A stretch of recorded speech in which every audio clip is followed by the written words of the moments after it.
Family-friendly service. Those are our friends over at American Air and Heat. And the new, well, it's not really new now, but a couple of years ago when we figured out that you had poor ductwork I had an the tonnage for the unit that I had running in my 4-story townhome was way underpowered. It was just too small of a unit. Which causes it to run all the time, which is a higher energy bill. It freezes me out now, dude. It's way cold. It does not run, and it's hot outside, and it does not run crazy. And it's about to get hotter. We're going into spring, and that means summer's around the corner, and we're in Florida. You have to have a well-working AC. Get them to do some preventative maintenance now. Well, it's like Brian Zima. We said in that commercial that he will call you. American Air and Heat will do the same thing. Yeah, they'll schedule it. They'll just call you. Everything is idiot-proof now. They'll just call you, or in this case, they'll text me, and they're like, hey, you need to do your preventative maintenance. I call them. I set up an appointment. They drop by. They fix everything. I'm good texts to go. are great. Yeah. And also, it adds up over time. Like, we've got our entire new systems years ago, but if you're saving, $50 to $80 a month for years, you just start paying for it. We're talking about thousands of dollars. So you could do the math, and they have really efficient systems nowadays. Can't put a price on comfort in Florida, man. I'm telling you. We need AC here. I would drain my bank account when the AC goes out. I just take all my money. Yeah, call them. It's AmericanAirandHeat.com. Welcome to A Corporate Time with Tom and Dan. I'm Tom. I am Dan. We are live on Twitch and YouTube, back from spring break. We'd love it if you join us. Just search at Tom and Dan Live wherever you watch your podcast. I'm in a podcast group on Facebook. It has over 70,000 people inside of it, and boy, do those people hate the fact that podcasts have morphed to video podcasts. Oh, they hate it. They hate it. Well, I would make the argument that that's not a podcast. That's what they say. Yeah. That's what they say. I'm with them. because podcast is just talk radio. That's what they say. Digital talk radio. That's what they say. Yeah. But my argument to them is, but if everybody is moving on in that direction, and that's the way that you cultivate new listeners, by putting out snippets and pieces, then how do you cultivate that with just audio-only pieces? It's a very difficult game you're playing. That's the only thing. That was my only caveat to this man, and boy, did he go off on me hard. Well, you know what it is? They're mad over there. They're older than me, too. I didn't think that, but did you know that most people starting new podcasts are older than me? No BS. I'm in this group. I've been studying it for like a full week. Well, they just got into podcasts. Yeah, they're old now. They're all in their 60s. Everyone starting podcasts are old, and we need to steal these people's money. We need to get in there and start taking these people's money now. Ross McCoy's here. Hey, guys. What's up? Speaking of old podcast guys. I will say... No. That would be us before you, sir. Hold on. I got to give you one of these. There you go. I've noticed a lot of people, and I do this, where old podcasts that I used to listen to, I'll follow them on social media, and then I'll see snippets of their podcast on social media, and then I'll tell myself, oh, yeah, I still listen to these podcasts. But you don't. I don't. We have a lot of those. I do it with Rogan now. I don't listen. People do it with us. They listen to snippets of us on ACT on the way home, right? They'll catch on social media. Yeah, like last night. Do you know how many emails I got from last night's re-release of when we had Nikki Glazer in here? Oh, yeah. And I got email, I got text messages. People are like, I'm like, man, you don't listen to the show. You got a glimpse of it, and now you're saying you're still a fan. You're not. ACT? No. How did she? I worked really hard on that. I was going to say, how did she say all that on the radio? It took me 4 hours. It took me 4 hours to edit a 45-minute show. Or, and this is possible, did I just make up that conversation in my own head? And she talked completely different. Okay. It's the most vulgar thing we've ever aired on the show. And if by vulgar you mean amazing. In the middle of it, 3.5 hours into editing it, Tom peeked his head around the corner and said, I don't know if we can do this, man. That's true. That's a true story. I was like, I don't think it is worth your time. Here. Hey, can I tell you guys a story? Is that a diaper? My wife brought my diaper. No, my wife has, every time my wife brings me pills, she brings me my pills. Am I allowed to say? And completely naked. Naked nurse. She brings me up. I take my pills. Why would your pills have clothes on? She's like, here's your pills, and then she's completely naked. I could get used to this. Just need stuff while I'm trying to do. For my stuff. When she's completely naked, I'm like, I love it. I get my beautiful wife to bring me my pills naked. I could have gotten Daniel some ice for. Yeah, but you're not going to get drive naked. over here. You're not going to get naked and do it. have a special bag. All right, thank you. For those that don't know, I had a full hip replacement, right hip. I forgot my ice bag. My wife brought my ice bag up. So, okay, we're good. They know. And I'll ask you about how your Can I tie the going. two subjects together real quick before Please. Nikki Glazer and wives? Nikki did that interview, and she talked how she talked, and I went home, and I was like, yeah, me and my wife are going to do that. And my wife immediately said to me when I started, what the hell are you doing? Yeah, it's too far. Yeah. I've tried to do it with Andrea. You can't do it. Wanted nothing to do with it. Yeah, I can't even do it. I can't even hard kiss Andrea. So you know what I mean? Like I gotta like church pecker and then with that new hip, maybe church pecker. That's what we should call priests. the back to the podcast thing. It does seem like people are consuming are saying they are following people's podcasts, but just listening to the 30 seconds of the clip on social media of the podcast, and then that's how everybody's consuming. You know podcasts. what it is? It's bizarre. It's the people that say like, "Oh yeah, man, I loved him on Fallon."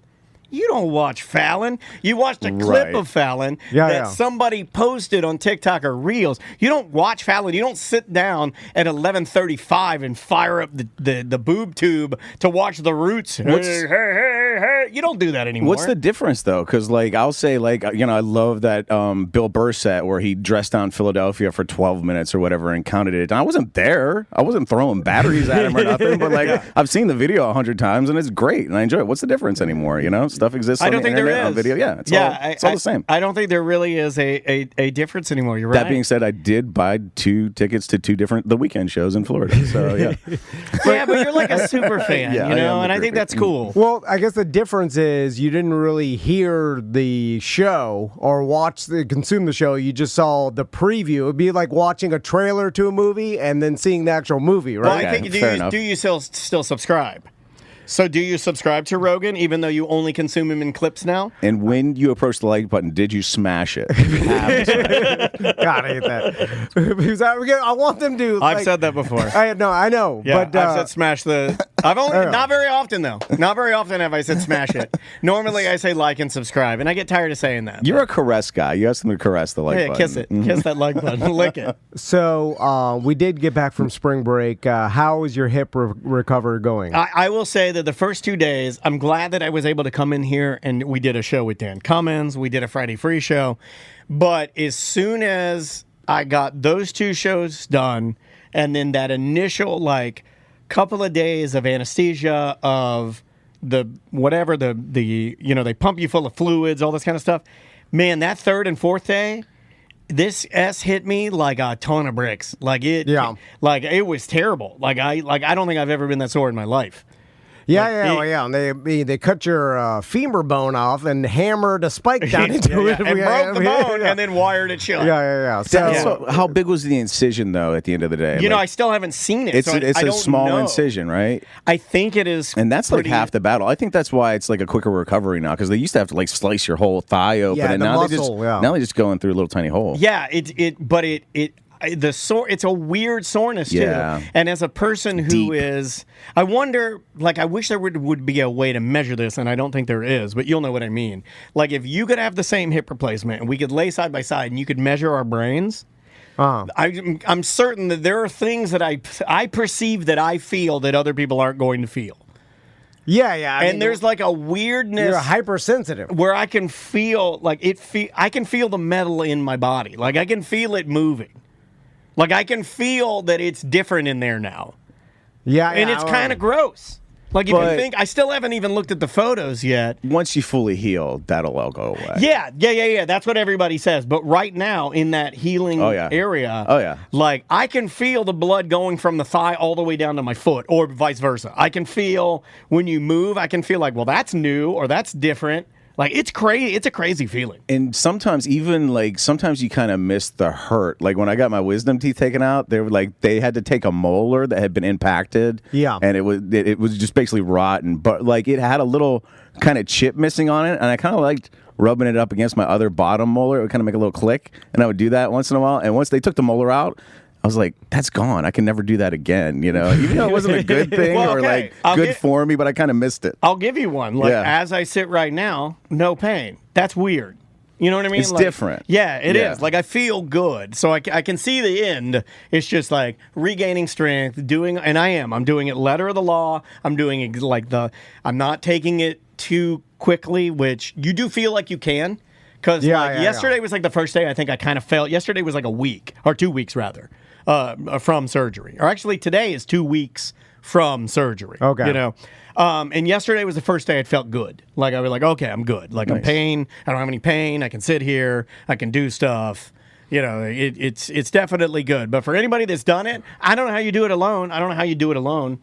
I don't think that's possible. I don't think that's a possibility. I don't think he could. My daughter's super tough. She's had to pull my pants up, bear weenie out. Like, she's had to No. My daughter's been putting my you talk about grit. My daughter's been putting my Don't let your daughter put your underwear she's been on. putting my underwear on. I have her come in here. I'm standing with my walker. And she's right down there, right with my wiener. Like, she pulls him up to my knees. I can get the rest of the way. She's tough. She's G.I. Jane. I'm making her tough. I remember at the end of my grandfather's life, when he was 90, I did have to help him. Yeah, had to pull his dungarees up. One time. Yeah. And I think it was the only time in his, I can get him up to my knees. entire life that someone's helped him put his pants on. His grundies. And I didn't mind doing it, but I looked at his eyes. He's like, "Kill me," because he did not want any help, and I couldn't imagine. The amazing was your daughter. I think it's the daughter-daddy connection. Like, she'll bring me a drink. She's like, "You need extra ice? Let me help you with this, Daddy. Let me fold up your walker, Dad." Like, I mean, it's like having a tiny assistant. When are you going to be able to walk normally? Supposedly I'm off of this in 2 more weeks, and then 2 more weeks. Yeah. So a month on a walker. Yeah, 4 weeks on a walker and 2 weeks on a cane. A sick, rad raspberry aluminized walker. I hate this walker. I hate this walker so much. This is my wife's a trick. Have you tried walking without it? I can't. No. I mean, like, I can, but it's just too much pressure on the right leg still. You can feel it. Like, you can feel that and if you stand and put pressure on it, and I think that's what they're worried about. Like, the surgeon keeps telling me, like, he's like, you got to be gentle movements. So I'm just doing what he says, because I guess the opposite of that is I overextend myself, could pop the thing out of my socket, or the bone doesn't heal correctly because I'm moving around too much. We are still going to Monkey Joe's next week, right? Yeah. And I got the jump all day pass. Yeah. I remember when 100%. Monkey Joe's was open 2 months into COVID, and I called it Corona Joe's. And I did call it Corona Joe's. And every time I pass by it, because it's on my way to work, I'd be like, "Oh, Corona Joe's open Going again." strong. And then I was like, "Who's in there?" Anyway, What happened to the one sweet tomatoes they brought back in California? They're like, "We're just testing it out." Well, how long do you have to test it? Come on, let's get this thing going, man. Test successful, I assume, right? I love a good salad bar, soup bar. Yeah. Come on, man. They get the mini corn muffins. You know, subpar pizza, but it's right there next to the good soup. It's more of like a flatbread. It's less of a pizza, more of a flatbread, I think. So I got an idea a long time ago about traveling and being put to sleep and then being woken up after you get to your destination. That's kind of what I did my entire spring break. The Mr. T? Yes, yeah, the Because Mr. T. they finally did. I was taking the Tramadol, and that wasn't working, so they finally did call in, like, I got 8 Oxycontin. Wow, thanks. So I had They only give you 8? Yeah, I had one good day. I had a good Thursday. Yeah, but how good was it? Oh my God, dude! When's the last time you've had one of those guys? Oh, yeah, it's been a long time. I blacked out. Like, I don't even know what happened. But I know I was moving around the house, and apparently at some point I was doing karaoke. It's great. I like how you're like, "I'm in pain. I need pain pills," and they're like, "We'll give you 8." So I'm like, all right. And then you were like, "Well, okay," because you're not going to turn it down. No. You're like, "I'll take the 8." But anyways, Because it used to be, we'll give you 800. So now we're on the other side of the pendulum, you know? Let's just go back to Why normal. can't we go 30? Why can't The standard. What's wrong with no, 30? No, there's no happy mediums Why in this can't you world. guys I'm just sorry. give? No, I'm saying for all pills. I'm saying for crazy pills, for aspirins. Just 30 for is the any, standard? 30 is what you get. One a day for a Why month. do you even give 5? Why do you even give 8? Here's the thing: at least a 12-pack. Things come in 12. I'm standing firm on 30. I'm standing Eggs, firm on 30. If you get a donuts. Z pack, it's 30. Anything. It's all 30. So anyway, and I thought about this because of Ross. Have you been watching the show Severance? No, but I'm kind of familiar. I love Adam Scott. Is that the goats in the Apple Store show? Yeah. I'm mad at that show just because they have that really, I think he's super attractive and cool looking black guy with the good afro, and then I see all the goats. Oh, Mr. Milchek. Yeah, I see Mr. Milchek. I haven't watched one bit of the show. I just look at the good looking black guy with the cool afro, the goats, and I'm like, I want to watch this show, but here's the problem. Everybody's watching it, so I can't watch it now.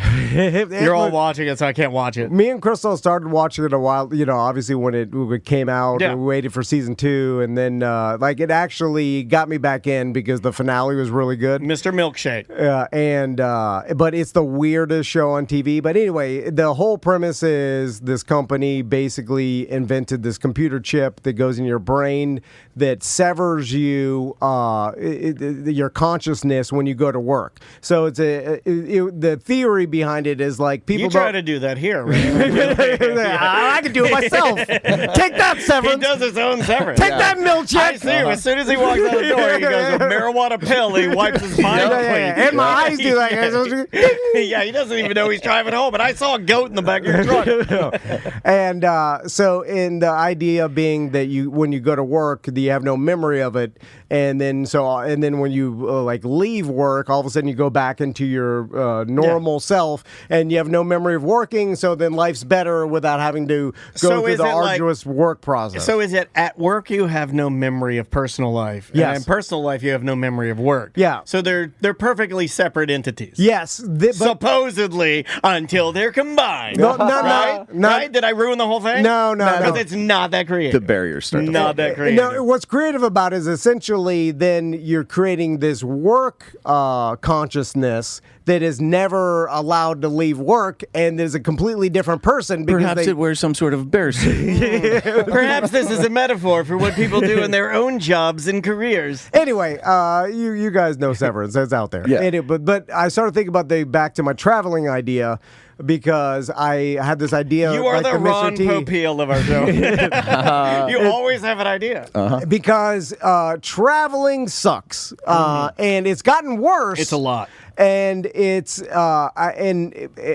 a lot of reasons it's gotten worse. I think some of it's COVID, some of it's just the expense, and people, the airlines are trying to make it more and more, cheap for people to fly. Therefore, you're taking away all the luxury, and most flights don't even serve, we barely get water and some, you know what I'm saying? That's hilarious to me that you're like you barely get a little cup of water, and you get a pack of. Yeah, I do like those cookies they give you. Last time I flew, they were down from half a can of Coke to a third of a can of Coke. They do a third, and then a middle third, and I don't then like they the crack little another cup. one middle. Yeah, I don't like the tiny cup either. Yeah. And don't pour, don't open it. I'll open my own. Do you remember getting hot meals? Oh, yeah. Back in the 90s? On my first they class serve flight, hot meals. When I was flying to California, I got first class I they got still do. fettuccine Alfredo and a baked garlic roll. Yeah, but first class they still do. But I remember flying to L.A. and them still serving meals. Yeah, you got a sandwich or something. Yeah, or some sort of there would be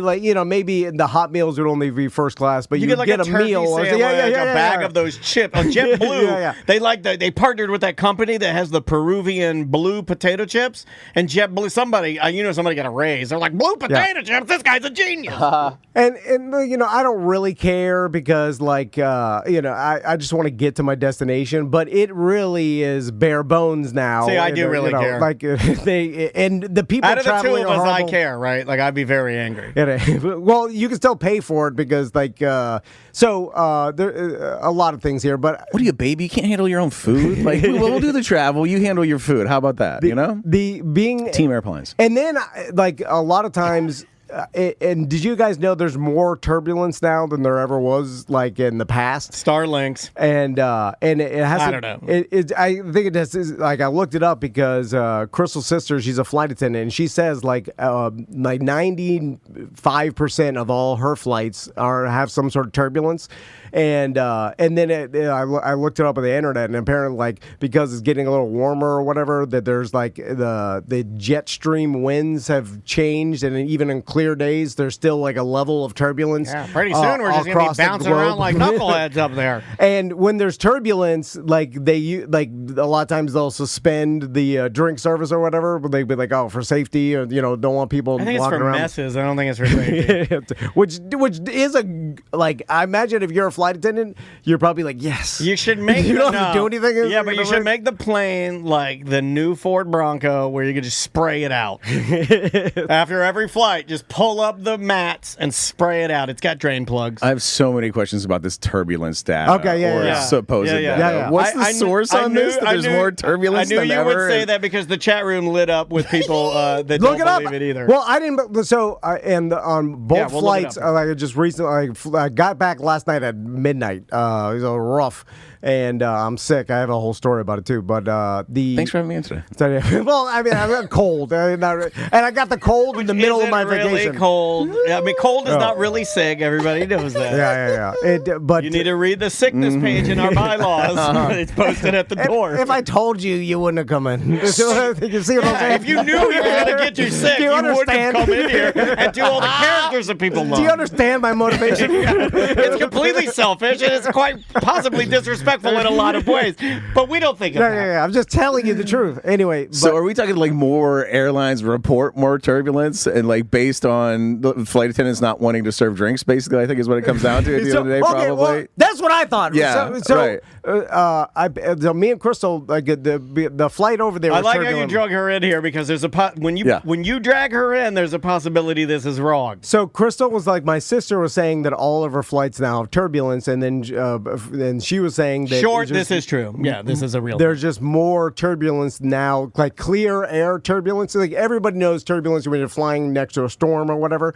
But like flying back yesterday, I mean, it was clear as hell the whole it was ride. beautiful yesterday. And then the pilot's like, oh, we're gonna have light to moderate turbulence the whole trip, and then basically 3 hours of just. And then he flips the turbulence switch on the dashboard, and they don't have to serve drinks anymore. Yeah. That's what I do. That's what I do when I'm driving somewhere and I want to play mariachi music. Yeah. I'm like, sorry, the CD's stuck. I'm like, this is what we're listening to. And then I thought mariachi music. I love mariachi. and then I thought, I was like, is it because they're going slower? Like if they go fast, like it would smooth out, kind of like my that's boat. what my dad said on a dirt road. He's like, go fast, you're rattling my goddamn kidneys. You got to go top of the hills. And they're trying to save gas money, so they don't go as fast as they like. If they reach the speed, there would be no more. But the corporations, like, you can't go that fast. You're burning too much fuel. Yeah, so you're slow burning it all down. the fuel, Taylor Swift. Let them be bumpy back there. Who cares? Oh, do you want to know the facts here? It says, let's see here.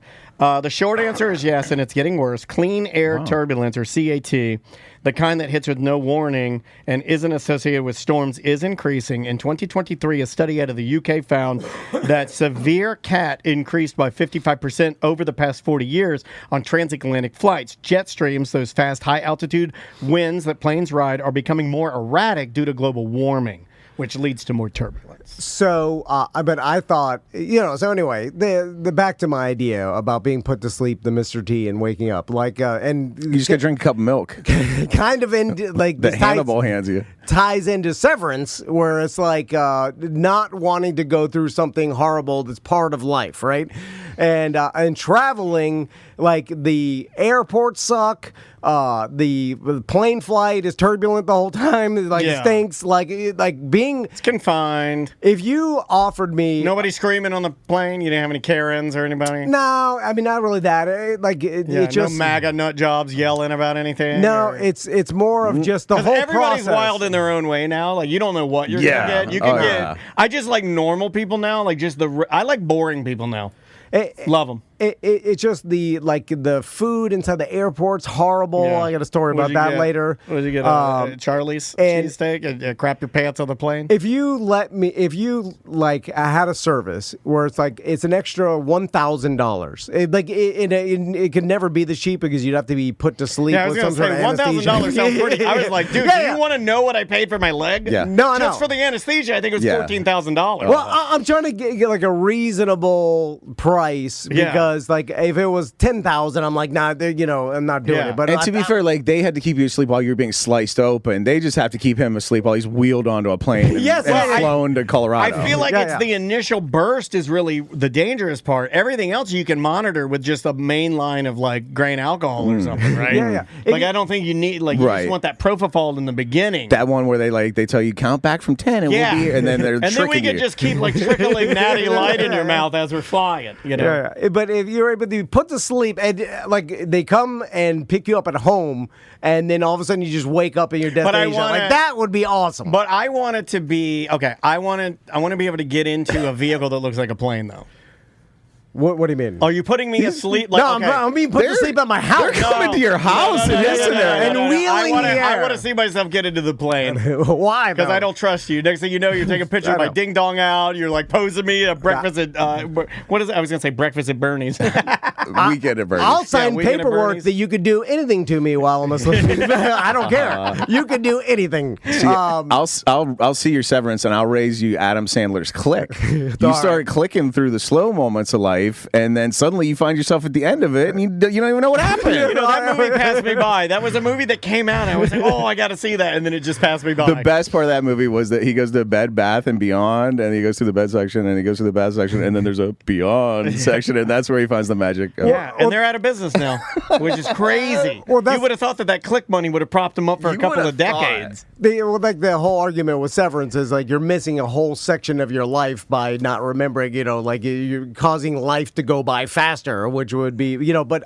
so they ripped off Adam Sandler's Click. Okay, all right, I got you. But I would make the argument that like there's nothing redeeming about traveling at all. Like nothing good. Not one time in the airport. The speed of it, though. It's the convenience of getting to your destination. No, but I'm saying the experience. There's nothing I look. I'm like so what? Like even there's some things that are horrible in life. At least you're like some people love it though. Some people I just love being in the clouds. Those people. I don't think that exists anymore. Like unless you're flying first class or like private or something. Like I don't know if anybody loves traveling. It's just something economy. to be endured. Yeah. Flying is just to be Swallow endured. the pill. Yeah. So speaking of that, I got a story about coming back because I look at traveling like I just have to endure it. I call it get through this. But you're good at that stuff, dude. I mean, that's called lunch every day at T&D Studios. The old stare forward. Yeah, he's like, must eat. Here is a bowl of slop. Eat slop. I am fueled. Back to work. So every trip we go on, Crystal does all the planning, and like she rents the cars and the tickets, the airline tickets or whatever.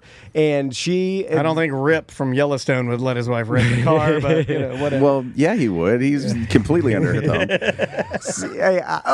All these things, these little details I don't care about either. So it's like whatever, transportation, airline, or whatever. Yeah, whatever. Like the cheapest way out there is fine with me. Like not too cheap, because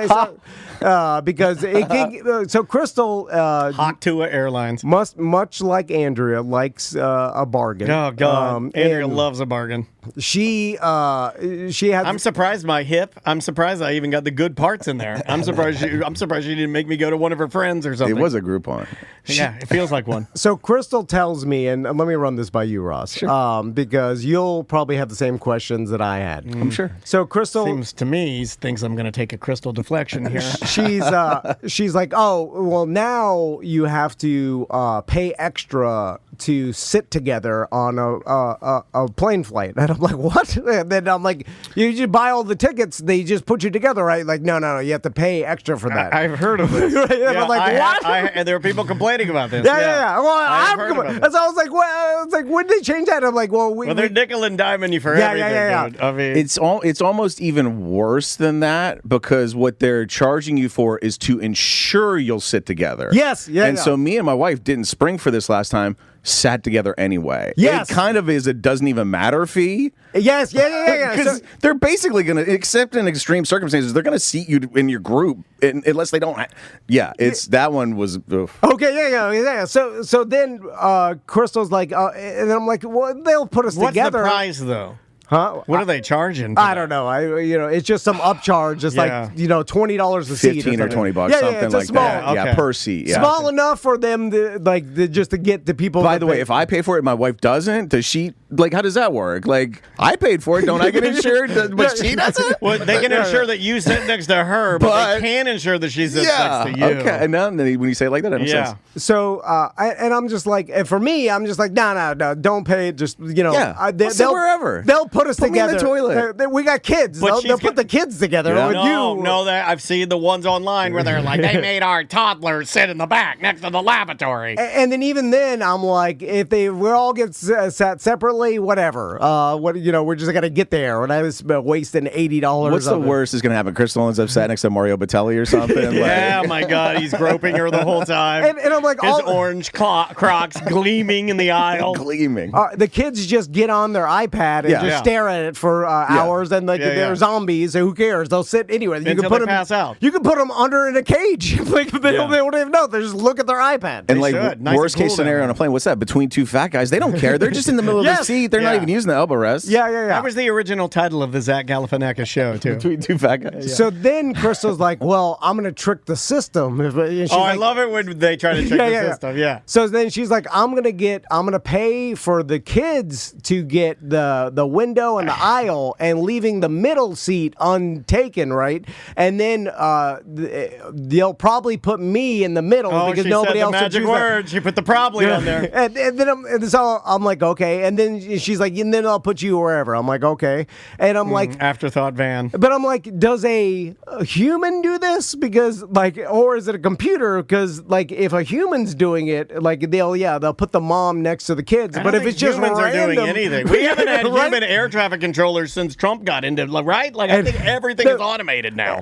I'm into it. This is way overthinking. Yeah, this yeah, is yeah. too much. So now it ends up working every time or whatever, and that's fine. But Well, then what are you complaining about? Does she maybe have an insight into the system through her sister or something? Her sister's told her, like, hey, this is how it works, do it like this? No, here's what's aggravating, Ross. I'm like, where'd you come up with this? She's like, I just came up with it myself. I'm like, did you look in the internet? Because the internet will tell Yeah. you if this works. Because Sure. they're like, obviously, you didn't come up with the system and it's working. Well, she like the thinks internet she will came know. up with a system, though. And I'm- Are you not going to let her think she Yeah, can? well, I'm like, if it's a thing, it'll be on the internet, and if it's on the internet, then the corporation is gonna not let this thing But happen. you don't because think they're- there's a possibility that she could be the first person that thought. Yeah, Okay. yeah, Okay. no, All right. I just want to take that out of She's the very realm. angry Yeah. that I brought this point Yeah. up. That I should Hence not talk. why you asked Ross, because I too Yeah. would have been insulted. Anyway, so all the flights, it's Crystal and the boys, and then I get sat somewhere else. So which is fine with me because again, I just put in my podcast and stare forward at the screen. Yeah. And Podcast, which means audio only. Yeah. and Earlier. I don't watch podcasts. I don't watch my watching that. That's TV. That's a boob tube. What are you going to do, stare at a head talking? Come on. So on the way, but the flights on there, like on the way to your vacation, are always fine because Yeah. you're excited about your vacation. Yeah, the you're flight always back home, over with gonorrhea on the way back for the other one. the flight back home sucks, and Diarrhea. and it sucked more yesterday because I got a cold in the middle of our trip, and Should have used airborne. And it probably because I immediately got out on vacation. Like we worked hard to prepare, and I used it. Like basically, the first day I got there, I just started drinking. Oh yeah, that's what you do. You gotta kill yourself the first day. Yeah. And I drank, and Crystal's like, "You gotta drink water. It's high altitude." I'm like, "No, I'm not doing that." Yeah. Even after my surgery, 3 days after surgery, 12 beers. No, I'm kidding. I haven't had anything to drink since. I got pretty hammered for like 2 days in a row. It's fun. And I think that probably is what got me. And then all of a sudden I woke up. No, you got seated in the rando aisle on the airplane, and that's where all the plague dogs You end sat up. next to Mr. Cole. Yeah, everybody who refused to pick a seat gets put in the plague dog section. And so also snowboarding while you're sick, that was so good. It's hard to breathe. Yeah. Anyway, and My wife still wears a mask on planes because she doesn't want to get sick. Yeah. So And then she makes me and Maisie wear masks. And I'm like, you make us look weak when you do this. Okay, all right. So You I make got a us story look like about the this. weakest family on the plane. I have a story because I see the people in masks. And I'm like, oh, come on. That's what I say to my mind. Yeah, like, even if it does work, just catch my cold. even if it works, and I think it does. Okay, so I don't want to look weak. Okay, Come on, let me give you this. Yeah, even though it ruined my entire vacation, me getting sick, sitting there, He's probably doing from the plane. He's doing it right now with you, Rob. Because there was a lady coughing the entire time next to me. I just stood there, took it. I felt the speckles on my face. So on the plane ride back, I'm sick. I get some Dayquil and I'm just like, it's gonna be miserable. Still no water. Still no water. And I'm looking at like Dayquil doesn't work, by the way. And It's not a thing. Because we're flying west to East Coast, like I'm looking at, and we've done this every year, so I'm like, we're going to get home after midnight, and I got to get the kids to school. I already missed yesterday of school, so I got to get them this morning, and it's going to be, I'm looking at they got to get back to work, and it's horrible. Yeah, but it's my choice, though. I mean, you guys like to squeeze in your time. It's not like you could have flown back in the morning and had like a little bit of your day. That buffer day is crucial. I mean, but you got to have Sunday the vans, in the mix. they run it to they're literally ski lift to the plane. You can't fly back. Snowboarding and there's 100%. And from west to East Coast, you always get home late because of the time change. Like there's no morning flights. Anyway, so none. Quote Tom Van, there are no morning flights out of the West Coast You cannot to the fly East Coast. from the West Coast to the East Coast. Well, I'm sure some, I'm saying. You have to leave probably late at night there to get here morning. Yeah, it'd be a red light. So a red eye. it is possible. Yeah. But but not the cheapest way either, which my wife likes. I'm sure. So anyway, this is the same scenario where I'm sitting separate from the family or whatever. Like Crystal's like, oh, you're a 33B or whatever. So Crystal, small, wide shoulders, but firm. Just keep walking back to the plane until you see everybody sneezing, and then sit down. It's like the upper deck of a Magic game. So I walk, and then I'm looking at I'm like, 33B, and I look over. Oh, Ralphie May. And no, it's what I like to describe as a Vail ski MILF. Sitting there, right? Oh my God! Make America great again, MILF. And a tiny carrier case with a shaky Yorkie in there, right? Yappy dog. Which is fine with me because I have more elbow room now. So it's like she's sitting window, and then the yappy dog is the aisle. How big are her implants? They're good. And so I'm like, all right. And Bond. So I go, yes. Does she have the sort of the Colorado Southwestern? Yes. Yes. I love that style. Ugg boots, tight pants, rich, you could tell. Sprinkling of turquoise. Shaky pee-pee dog that she got on there with her fake, service dog thing, like all the rich milk. Big sunglasses, matching teletie in her hair. Oh, yeah. I'm down for that. Already kind of drunk, you could tell from the bar. Wine bust. And she'll eat you like a snack, buddy. But the dog's keeping an eye on her, so it's fine. Yeah. So then I'm like, I'm 30, and she's like, do you mind if you switch seats with my dog? You could have the aisle, and then the dog had the middle seat. I'm like, no problem. Do I look like a dog? And I'm like, no problem. And then and then I sit down, and then she's like, you here skiing? I'm like, yeah, I'm skiing with my family, and they're sitting back there. Would you massage my feet? And then we started talking skiing. I'm like, I taught my sons how to ski. And she's like, oh, yeah. Snowboard. I spent the whole week snowboarding with a cold. I don't know if you know how hard it is to snowboard with a cold, but it's pretty damn hard, and I toughed it out. And so I'm already striking up a conversation with this Vail ski MILF about skiing. What's your dog's name? I'm about skiing, family values.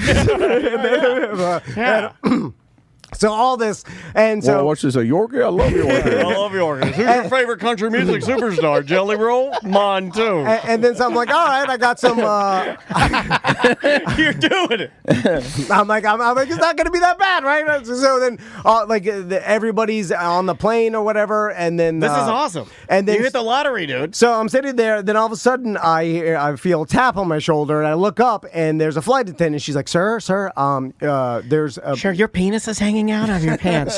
She's like, and it's bicked and looks weird. Sir, that's the dog seat. she's like, so is your family back there? I'm like, yeah. And they're like, we have a seat for you. Come on. And then I'm like, oh, okay. This is so Larry David. It's hurting my chest. It's Chevy Chase, dude. So I, This is a classic. I get up and then I walk down back to the back of the plane. Oh, in the backpack. And it stinks back there, too. And so I see Crystal. She's waving at me. The kids, the boys are waving it. They're like, hey. Our hero. And then there's a seat open on the opposite side of the aisle, right? And then I look over there, and there's two people sitting there, terrified eyes, masks on. Right? and then apparently there was flight attendants in training. They were on that flight, and then they saw, like, in the flight attendants in training, like, they wanted to do a good job. Yeah, so, they still care a little bit. So, yeah. So then Crystal's like, oh, is this seat open? And she's like, yeah. And they're like, oh, my husband's up there. We want to ruin our husband. He has a really good seat with a hot MILF and a quiet Yorkie dog. And the lady will share some of her pain pills and he can drink up there with her. We'd like to ruin that for him and have him sit cramped back here with us and the fat, ugly people. Excuse me, miss, my husband looks happy. I want to do something about that. He's talking to that MILF up now, there. To Crystal's defense, she didn't know because she was in front of me. She was sitting before you could have done what's your patented phrase? I'm fine. It's fine. You could have just said, I'm fine. She set Max up there with an iPad on a camera mode, and then she reviewed video. Dude. Absolutely. So I look, and then I look over, and then there's two people. It's gonna be tight, like a jump seat. Two people with masks on, bigger people, and bigger then people like the mask. And then the lady's like, there's a seat open, so it's next to these two people with masks on. So then I sit down, and I look over, and they have a ton of stuff they're standing on, like they have stuffed all, yeah. And then they're already wiping down everything with Clorox wipes, the whole screens, like the husband's wiping down the entire window of the By the way, plane. you're breaking the screens for those of us that need their screens later by wiping liquids. Stop wiping the screen. So there. Stop. So I'm sitting down, and then I'm like, and then Chris is like, oh, I got you a seat. So I'm like, oh, and then I'm like, God damn it. So then I'm like, all right, whatever. I'm putting in my AirPods. I call it the Stone Donkey. I take some edibles, and I'm just gonna sit there. Did you just listen to your show? Yeah, I'm just listening to sports podcasts, and then high off of my ass on edibles, and then I'm gonna stare forward, right? So then, so now an hour into the flight, right? How long is the flight back? 2.5 hours. That's not bad. And That's not bad at all. So an hour into the flight, and I feel that's your AirPods. no. You know that everyone knows that noise, right? My Dayquil is running off. I told you it doesn't even work. I hate Dayquil. And then I hate it. And then so I start like they take out the the anti-nasal congestion one. That's what makes you sleepy. So that the only difference with Dayquil and Nyquil is they take that one out. Yeah. And which one do you need the most? The one that keeps your nose from running the It sounds season. a lot like the turbulence thing. I don't know. and so speaking You of can read the front of the Dayquil thing. It's not. So my nose starts running, and then I start feeling the tickle in my throat, like I'm coughing. So I'm like I'm coughing. Don't hide it. It makes it worse. So you can't hide it. So you turn and look at them. And, good thing you guys are in masks. Oh my God, he just coughed now. So these people, I'm like, oh my God, these people next to me are gonna freak out. Like they had the seat open, and then you should look right at them and cough right at them. And so I'm trying to hold my cough in, and then impossible to do that. That's how you get a butt tulip, by the way. Is holding your cough. The only person who can hold his coffin is Dracula.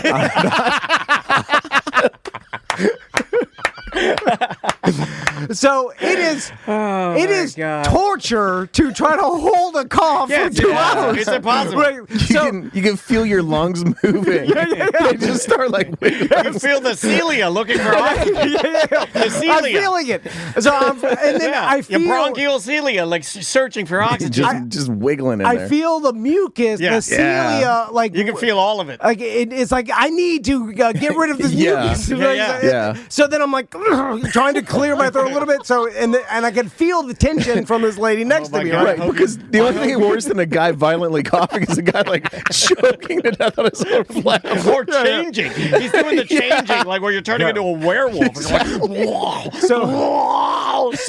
So we're having turbulence, right? So then I was like, and the plane's shaking too. These people must be terrified. So it's turbulence, and so then I was like, man, I hope there's such severe turbulence that it blows their masks off. No, that it causes such a loud noise. I hope one of the wings breaks off, so it makes such a loud, violent explosion noise that I can finally cough. This is what my dad did when he was on the date with my mom when he tried to slam the door and fart. Yeah. So exactly. I was like, if there's a real bad turbulence, people are gonna gasp, yell, scream. and I can cough. You need a baby, so I can clear my cough. So then this is called an auditory Mr. Bean cover up. I need the auditory Mr. Bean. So then, the turbulence, whatever, and then I'm like, at a couple points, I'm like, just have to cough, and it is a wet, disgusting cough, right? Yeah, it's a woodshed. And then my nose is running like the Froggy Fresh. And I'm trying not to sniffle because again, this lady and the husband, Clorox, so the whole thing standing on garbage. About thinking about everybody around you is a prison. Well, it's a prison you're trapped in. Because I imagine I was sitting here, no one was sitting here. I was, we're wearing masks, we're trying to not get sick. Well, they made you go there.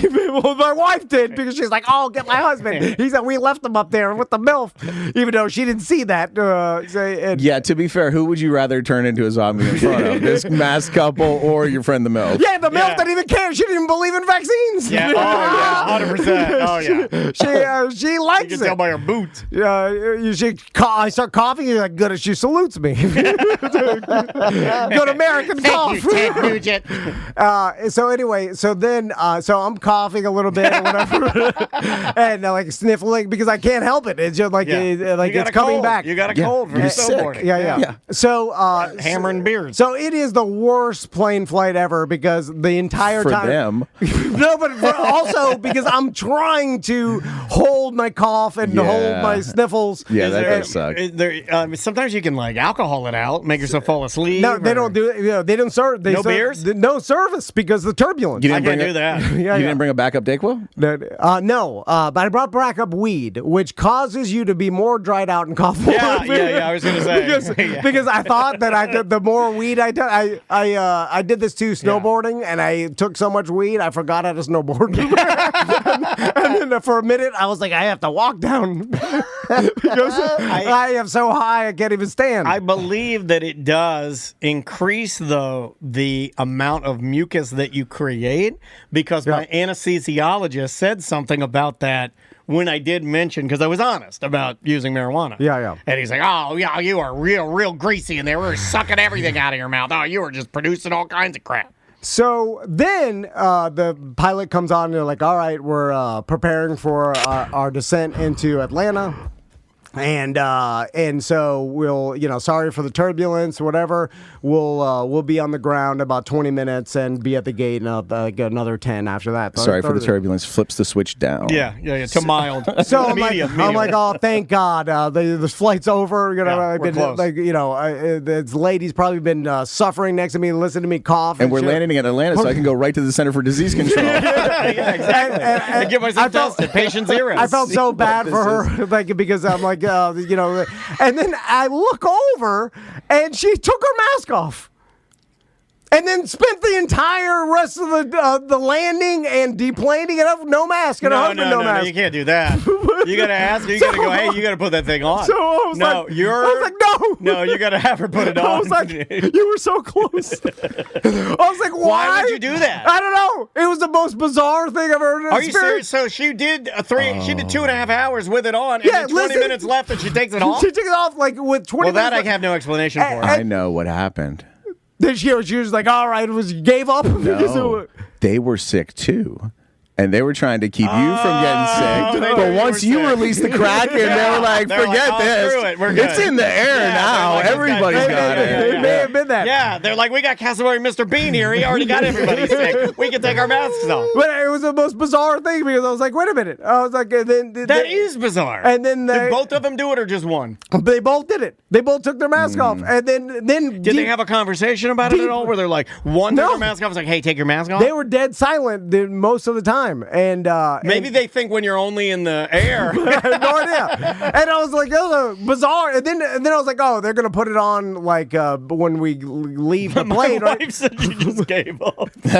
She's just like, there's coughing. You're coughing. She's just like, oh, screw it. I like that one. I like the idea of giving up. That's funny. And that was it. And I was like, that was bizarre. You know, my God. And it's like you made it so far, and then I'm like, oh, definitely got sick after that. Anyway, let's take a break. Yeah. When we come back, I got a couple other small stories about the trip. Yeah, man. And then I want to talk about George Foreman. And Which one?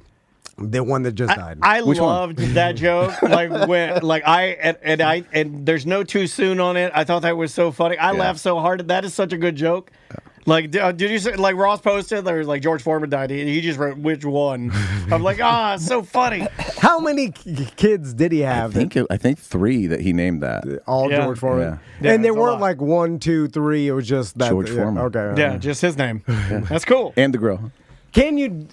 You're fine with. You don't have to legally put the 2 or 3 behind their name. I don't think so. It could be the same exact Yeah, name. I think it can be the same exact name. You can argue with George Foreman about that? Because they always get confused with me and Tommy at the airport. Every time they're like Thomas Van, and then like I'm like the second or third. Anyway, all right, we'll be right back. Welcome to Corporate Tom with Tom and Dan. I'm Tom. I am Dan. We've got our BDM Appreciation Week coming up in April, and we have the BDM Appreciation Party on April 19th. Yeah. Are you not a BDM? You can sign up at tomanddan.com/registration. Everything is on there. You can see the love meter. Then the coolest thing is that you get instant access to the BDM Appreciation Party, and I think you've really done a lot of work on this one, man. You also can get access to the BDM shows that we do every Monday that we've been doing for over 10 years, and you can go to the website and have access to the entire catalog from day one. Indeed. If you want 10,000 hours of extra podcasts. Yeah, I mean, you probably don't Which need it, considering the amount of podcasts that are out there. You don't need that. It'd be insane if Yeah. you're like, I need to hear more Tom and Dan. You probably 10,000 don't. hours. In fact, we're actively pulling back. I might go in there and delete a few of the shows just for fun. I did see someone say they left their phone and then they now couldn't listen to us on the plane flight. Yeah, plane flight. Yeah, that was Rebecca, I think. Yeah. Rebecca. She's listened to. You know so what? many When I shows. saw that, I was like, "You idiot, Rebecca! How could you be so stupid?" So this, okay. You made this happen. We may right? be playing with fire here. No, but hold on a second. You made this happen through your new series of pinball networking events. Okay, you start right? Am I right? All right, let me explain how we know this next guest. Yeah, our next guest, sure. We did a Twitch pinball meetup about 3 weeks ago. Maybe 4 weeks or so. And basically, Daniel came up with the idea, and because of our great sponsors, I didn't come up with the Dudes idea. Don't ever say I did that. I never did that. And Andrew from Pinball Dudes came by and brought a bunch of pinball machines, set them up in the studio. We took the couches and everything out front. We got some White Claws and beers. We rednecked it up a little bit in Baldwin Park. Daniel got some super expensive pizza, which I saw the bill. Yeah. What do you think of that? I spent $300 I was like, just get a Papa John's. No, I spent $300 on pizza. So I was like, God, they want to eat Papa John's. But did you know they ate it all? They ate every bite. Because that was $300. Yeah, it was delicious. And I was like, oh, that's more than I spent on the booze. Yeah, it was. Shout out to Black Magic Pizza, my favorite pizza. I love that place. So anyway, and it was weird for us because when we first got to our studio, we were always like, I don't know, it's me and Daniel's nature to fly below the radar and not going to make fun of that. I was waiting for it. We're going to do it. But I had to say something to let you know that I was giving you a pass. I was about to say beneath. Me and Tom like to fly beneath the clouds. And so we never really advertised that we're here, right? No. So that was the first time the only thing that you would know that we're here, I put a tiny magnet in there because I got tired of people not knowing where we're at. So I needed something so people. Yeah, it could be like, oh, Tom and Dan. Oh yeah, they're here. You know. Yeah, like guests that come in, and that. So Dan will put a tiny little sticker, but other than that, like we're basically hidden away. No one really knows. We are tucked away. But curtains are all closed. The day we opened up the doors and had like an open house, then our neighbors started coming like, "What's this? Hey, what's going on here?" We had all these people in here, people walking in, getting a beer, walking around, have a glass of wine. There's potential sponsors, like the sponsors walking by. They're like, "I'll give you money." So I'm like, "What? I never knew you were here. I want to make you rich." 9 years we've been here. Yeah. 9 years. 9 years we've been here. And just we've seen flying beneath. Do you know how many nail salons we've seen come and go at this joint? How many nail salons come and go? This one, I don't know if they're there. Sometimes they're there. Sometimes they're not there. I wish Asian massage parlor would have moved in. That's the one thing I've been waiting for. Oh my god! Like they had nails and Pilates. Can you imagine on the way out of here? A lot of therapy, which brings our next guest. When my marriage falls apart. Because our guest came walking by, and she was like, "Oh, I didn't know you guys were over here. What are you guys doing?" Yeah, we're like, we like to fly beneath the radar. And we've got Colette Fair here. How you doing, Colette? I'm great. Very good to see you. Thank you for being here, Colette. And so Colette's like, I've been. How long have you been next door, by the way? 5 years. Okay, so 5 years. Screaming. Never. I've heard some wild noises from this side of the wall. I will say. Me. I don't know what's going on in here. You probably hear a little bit of this. You hear a little bit of that? That gets you going? And I've hear heard a little bit of that? Thumping and well, I'm the thumper. I used to wonder what the hell is going on in that other suite. I had no idea. I'm the thumper and Tom's Bambi. And you run a counseling center, marriage counseling. I am the center. Yes. Okay. So I have a private practice, and I have a private practice as a marriage counselor, and I share the suite with another therapist. Oh, you're trying to scam free marriage counseling. This guy's constantly trying to bring people in here and get them to do their specialty for him for free. I think that's smart. I think he calls it. Well, that's why I like you, Colette. I believe he calls it beneath. Beneath the radar. It's the beneath technique. It's beneath technique. Yeah. This is I used to run a business school out of here. Yeah, it's the beneath. I teach you the one, the 2 to 2, but the beneath. 3 and the beneath. Anyway, let's do a little weird job. All right. Oh yeah. Sorry, ladies and gentlemen. Weird Job Wednesday on deck.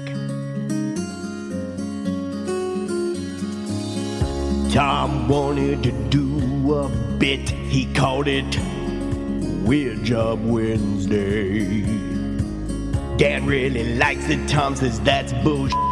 It's another Weird Job Wednesday. What are you doing? What is your job? Are you neat? Are you tidy? Or are you a fat slob? Do you make lots of money and you sit up in your tower looking down on all the people who are working by the hour? It's a Weird Job Wednesday. Have you ever looked into anybody's face while this song's playing? No, it's awkward. I love it. I am loving it. Yes, it's Weird Job Wednesday. We're almost done, I promise, Colette. No, I'm enthralled. Weird Job Wednesday. Thank you, Tom. It's not done yet. Thank you.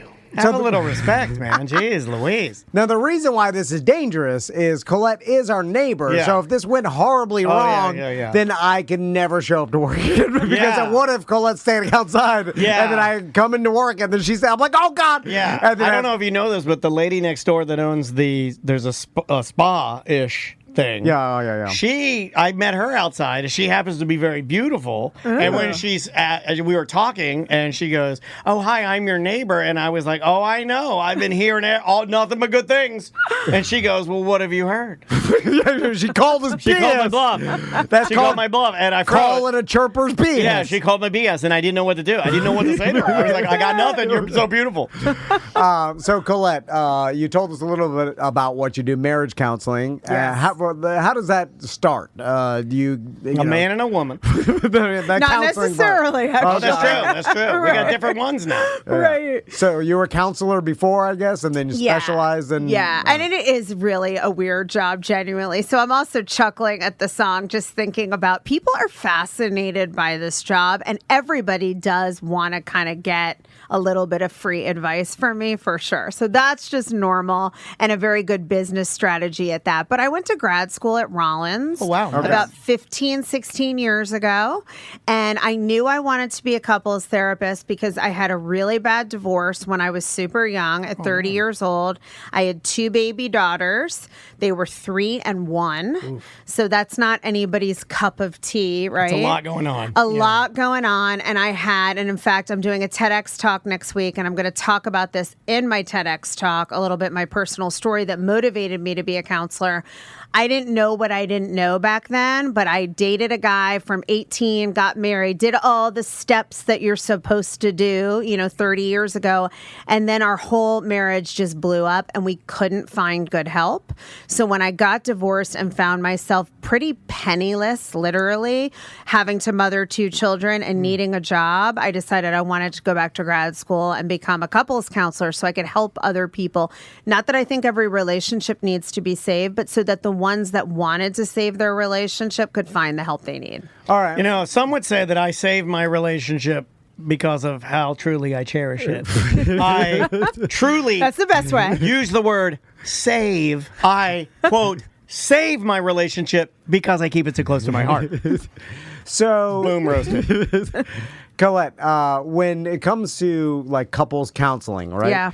I feel like once it gets to that point, I have always thought that once a woman is made up her mind, yep, that there's no going back on that. There's truth to that. Yeah. There's truth to that. And just the fact that it seems almost like a last resort to a lot of people, where it's like almost it's doomed as soon as they walk through the door. Have you found that to be true, or can it be saved? It's a great question, and let me bust a myth because I do think that's what everyone thinks. And actually, there's a reason for it. I think it used to be the old school way that people came to counseling as a last resort. What I find is actually the opposite.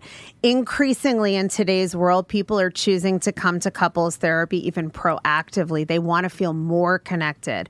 They want to be even deeper than they've been. They want to polish their communication. So I see a lot of that.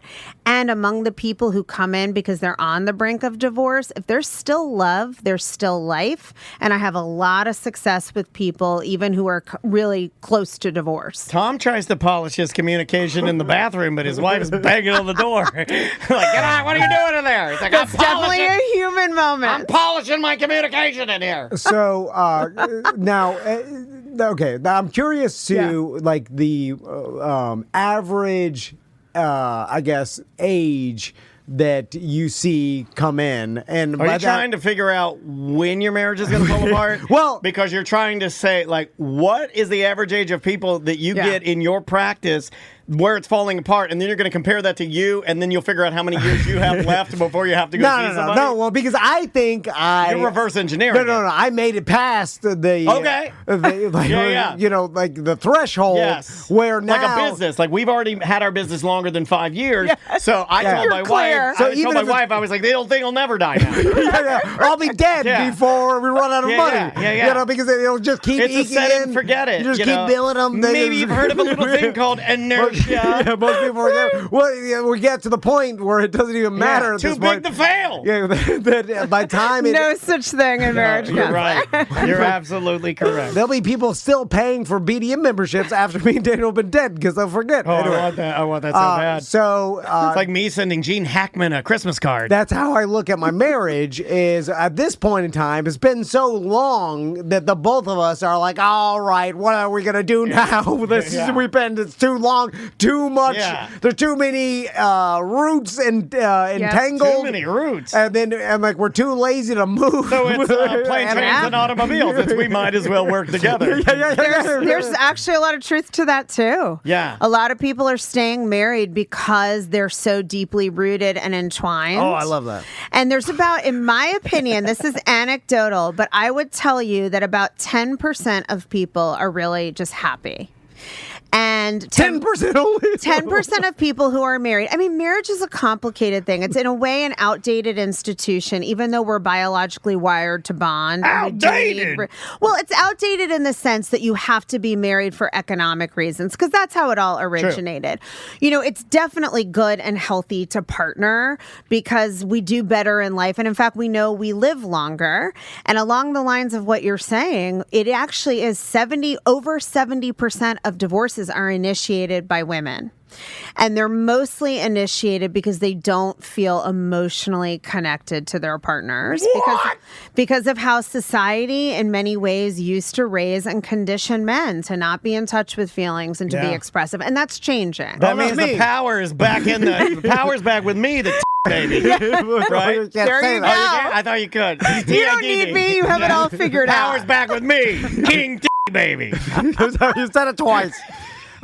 So Colette, and by age of like what your clients, I mean like age of a relationship. Yes. And because do you see 7-year itch? Okay, is that a true thing? I mean, I think there's probably truth to it, but really what's interesting, even I'm surprised a bit by who's most often in my office. I will get people who are even premarital that they just want to be really, really good and set up for a good long marriage that lasts. Yeah. I'll get people around that 7-year mark. The biggest time is two things, though. Right after having kids, for those who have kids, that is the hardest time in a marriage. And then the other big phase is that I have a lot of people at the empty nest stage. Oh, yeah, that's going to be me. Yep. Yeah. I mean, my wife's like, what are we going to do when the kids about leave? You guys talk about it on your social media all the time. They're like, they're almost gone. They're leaving us. And I'm like, I don't talk about it. You guys got to calm the F down. They're losing their mind. Well, she says, like, then I'll be stuck with you, an old man, miserable, just stomping and around he here. picks his pubes. Not talking to me, just out there playing with his old plants. Slick pubes out there with his plants. You think I want to be stuck with an old lady yelling at me all the time? I know. Right. Oh my God, you'll be like Gene Hackman and his Asian wife. Oh my God, let's hope you don't end up like that. Oh my God, I'll be begging to fall over and hit a window. Is that not so depressing, that story? It was beautiful. That's the way I want to die. I want to die not knowing I'm dying, wandering or in the that your house. wife's dead. Yeah, not and knowing. turning into a bloated I don't know. I don't know I'm she's trying dead. to eat my bologna sandwich. Stings. Yeah, I want my wife being like my wife is bloating in another room, and you're blissfully unaware. And I'm just walking around looking, and everything I see is I'm seeing it for the first time. I'm like, oh, look at that, that's awesome. I will wish that for you. Yeah. Okay, we'll manifest that. And then day 4, I'm like, oh, I'm glad that dog stopped barking. You don't have to worry about that one either. That's 4 days of annoyance. Neighbor must have given him a treat. Yeah, sorry. Let's get back on topic. I love it. Back on topic. So you get new couples. I didn't even think of that. Yeah. Where like, and could you imagine being drug in by your fiance? Like, let's go to pre-marriage counseling. I mean, like, oh my God. Not to blow up their spot, but I do see them out here all the time. I know. I bet. When I park, and you can tell the new ones. There's some very attractive, very hip, cool looking young people that you can tell are brand new married, and you can tell that they're not having problems. It does seem like they're going there as like it's like going to the gym. Yep. They're like, it's no different than me going and running. I'm going with my wife to talk to this woman, this professional, helper to guide me in our communication, polishing the communication. Yep. I get it. Yeah. Yep. And you see them out here all the time. Yeah, you see them on the sidewalk, right? Like after session. Because they'll talk afterwards. Yes. After the session, and then they go off to work. Yes, and you know what else I notice?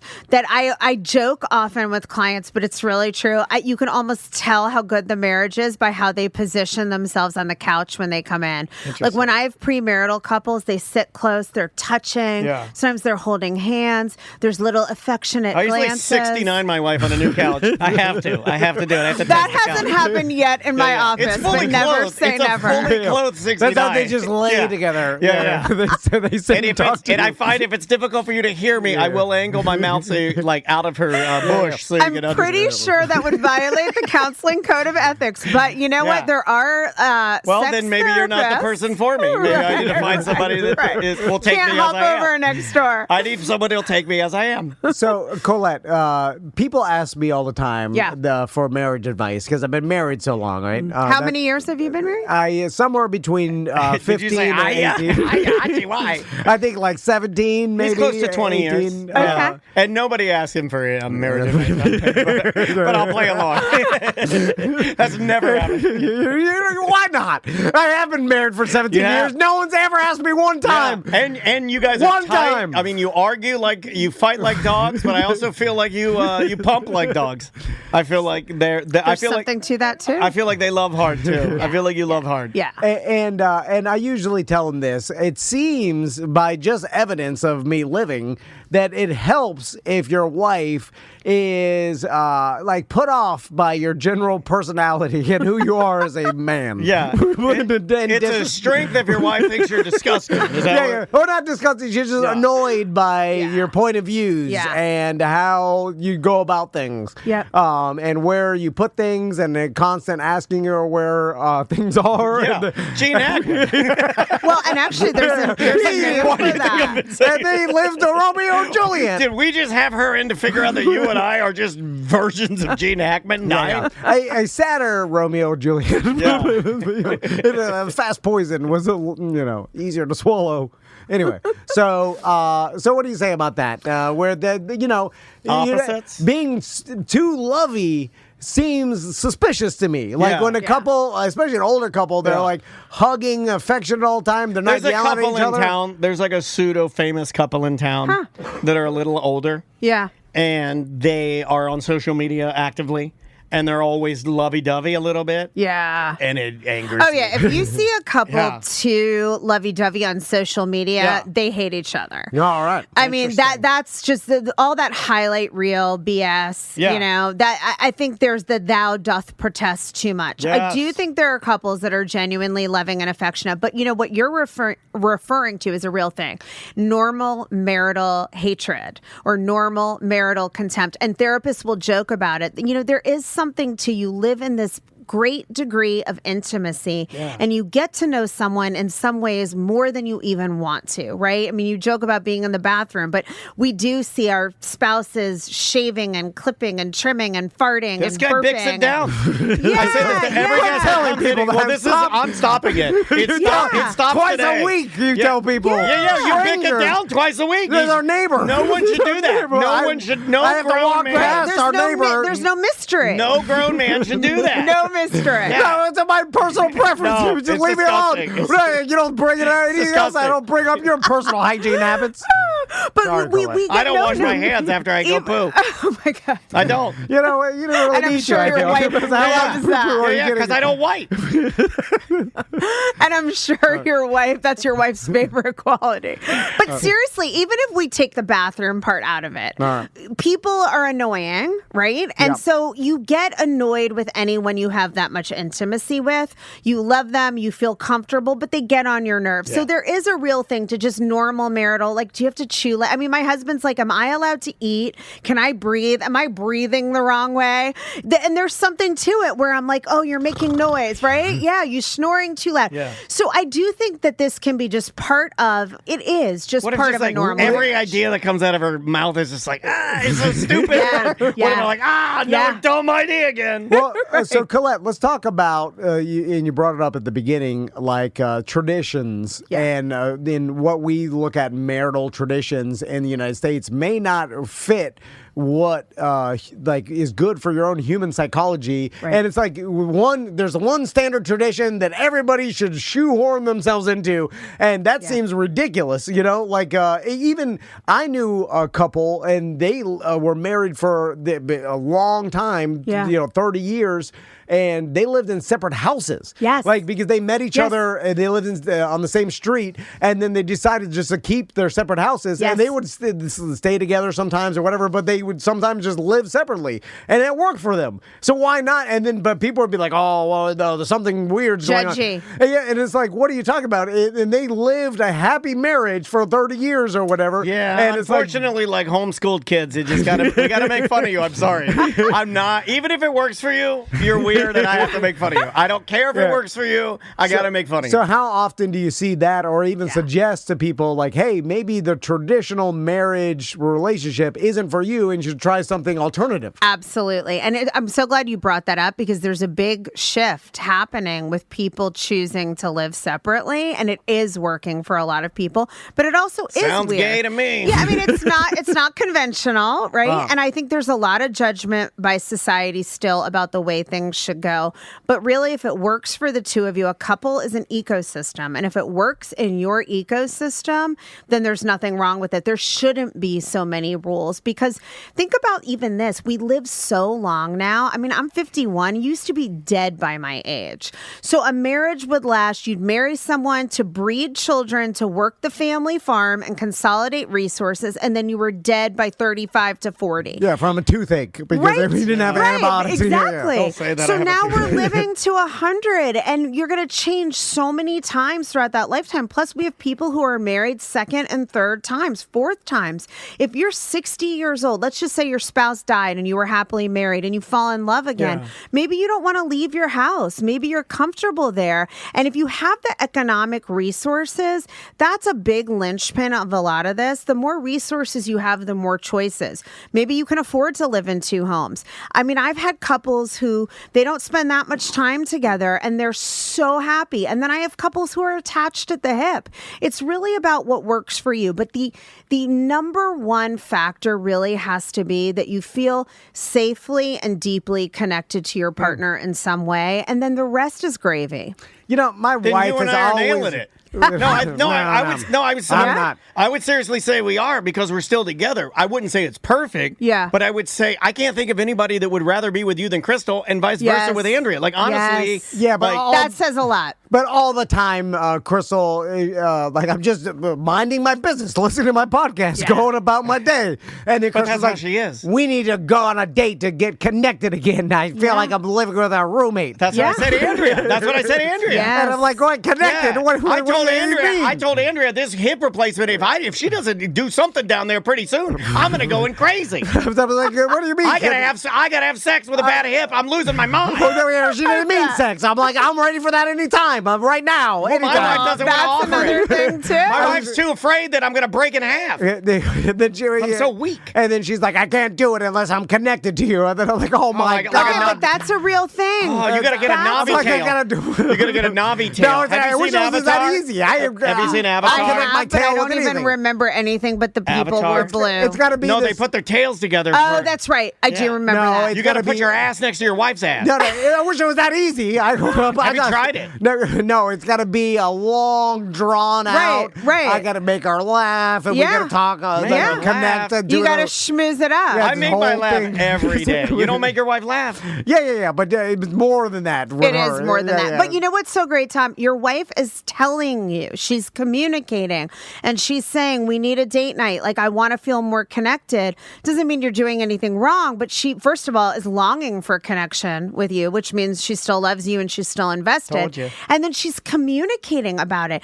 I mean, the biggest problem is that people avoid communication because they don't want to fight. And women That's and Tom. men. That's Tommy. connect Avoid communicating. differently. I love that. She's a beautiful, sensitive, overly communicative woman. I'll avoid everything. Well, and that's, I mean, I I love think that's avoidance. Avoid myself. People do love avoidance, and men tend to connect more through sex, and women tend to connect more Yeah. through verbosity. You want me to remember something like, you're supposed to put the laundry in the dryer. Have sex with me. I'll right, remember and it. then I'll remember. I Exactly. think that's a great strategy. If I was gay, it'd be so easy. It would. Yeah. Actually, it is. That's Yeah. what I know it is. That's what my If we male were gay gay- couples have figured Yeah, out. I know, they tell Everybody me. wants to screw all day. Yeah, that's what they say. If we didn't And find then each you other drink while disgusting, they- yeah. if we But didn't find women- each other disgusting during the breaks, we could have sex and we'd have a top 10 podcast in the world. God, you would. You'd be dominating. I'd be like, God, I don't feel, I'm not into it today. You're like, let me have sex with you. But women need to feel emotionally, for the most part. I mean, I'm painting a broad brushstroke, but there's truth to it. And if you think about the times in life when couples struggle most with marriage and divorce, coinciding with having children, an empty nest also coincides with when you're the busiest, women are the most stressed, going through hormonal fluctuations, and then empty nest, menopause. And women desire and arousal work differently in men and women. Men have preset sexual desire, meaning for the most part, whether their equipment works or not, they're ready to go at all times. If I went home right now and told my husband, I want to have sex, he would clear out whatever is happening in his life to make that happen, and he's ready to go. That's a good patriot. That's a good American man. Page me when you're ready. I want that guy on the front line. Take a couple pills. It's fine, though. It's easy now. I mean, even if you have to take a couple pills, but women are not having a I got to get a pump out. Mine's a little different. I got to go to the closet. I got to get a pump. I got to check the batteries. Yeah. Make sure, you forgot to recharge it. Go get the hand pump. Then I need an attachment. Well, and again, even if you have to go through all of these, hoops, you want to have sex as a man Take kind a of shot, all the time. Put a shot into the Women base. need to be aroused in order to want to have sex. We're not thinking about sex. We are thinking about caretaking and, Boring. I mean, caretaking. I never think about caretaking, but I think about anal all the time. You're making my point. Yes. So women have to be like brought into arousal through physical touch, through conversation, through connection. You're going to lose the conversation. Romance. Touch one you might have. So much work. I'll give you That's why touch. the gays are always ready. Yeah. Yes. It's easy. I'll give you touch, Yes. but the conversation, what would you say if you were really, you can't even do it, can you? If you were actually trying to role play and say something like, to start the evening off, what do you start with saying to Crystal? Ask her about her. Yeah, what do you say? Do you go, you look so beautiful tonight? Or like, what do you say? No, I was just like, hey, what? Hey, yo! Like Razor Ramon for the WWF. Oh my God. Hey, yo! Just talk about whatever. I don't know what they like. Colette, why are you putting me on the spot? No, he did it. He did it. Why are you yelling at our guest? She's so yelling nice. at the We guest. I love having her in. She's great. We've never had somebody that can help us with the relationships. This is like 10 years in the making, man. So, okay, I love it. let's go back to the actual job Yeah. Yes. of a relationship Yes. counselor, Please. because this is where I'm curious about How do you find a specialty? Like, how do you decide couples? Because therapy is huge. I Yeah. mean, what a big box. Yeah. How do you decide couples? And you kind of mentioned it with your own divorce Yeah. young, and you're like, I want to make sure this doesn't happen to other people, right? But also, I think the pace of it appeals to me. Couples therapy is really different from individual therapy. Individual therapy is mostly listening and providing some targeted feedback and asking questions. Couples therapy, there's a lot of energy in the room. Yeah. Sometimes people are Does dysregulated. it get heated sometimes? Do Yeah, you but have to? I have to manage that. Yeah, is that hard? Yes, Colette, very. Yeah. one time my wife made me go to couples therapy because she's like, I'm tired, tired of the way Seeing you a are. pattern. I'm seeing a pattern. Yeah. Yeah. So then I was like, fine, we'll go, whatever. Which I'm like, is the best response? If your wife asks you to go, Go. yell fine. If your wife asks you to go, go. So then I like it when the husband asks the wife to go and she says no. Oh, that's sad. oh, that means it's over. Yeah, that's so sad. So here's what I did, Colette. So when I got you wore in your there, chic costume. that was the chic. He has a costume like where he dresses up like the Iron Sheik.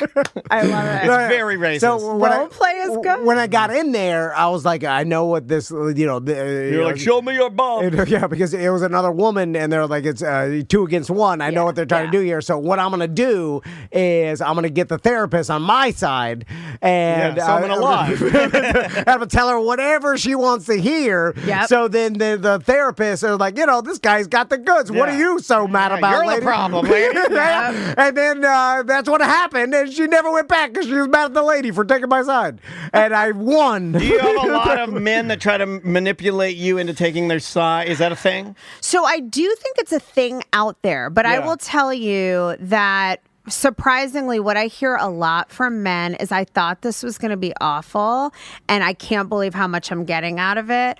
I don't. Tom will never say that. You might I'll bet be- my you daughter's might life on it. be I'll literally amazed. put her on a slab with someone standing over her with a dagger. Yeah, whatever I think, my mind won't change. You might be surprised. But you listen, men want to feel connected to their wives too. Their methods might be different, but everyone wants connection. You need that. Right? Yes, you said it. Yes, everyone wants it. We may have different ways of trying to connect, but everyone wants that. What I do think is that most men don't choose to come to counseling. I will have sometimes the man is reaching out.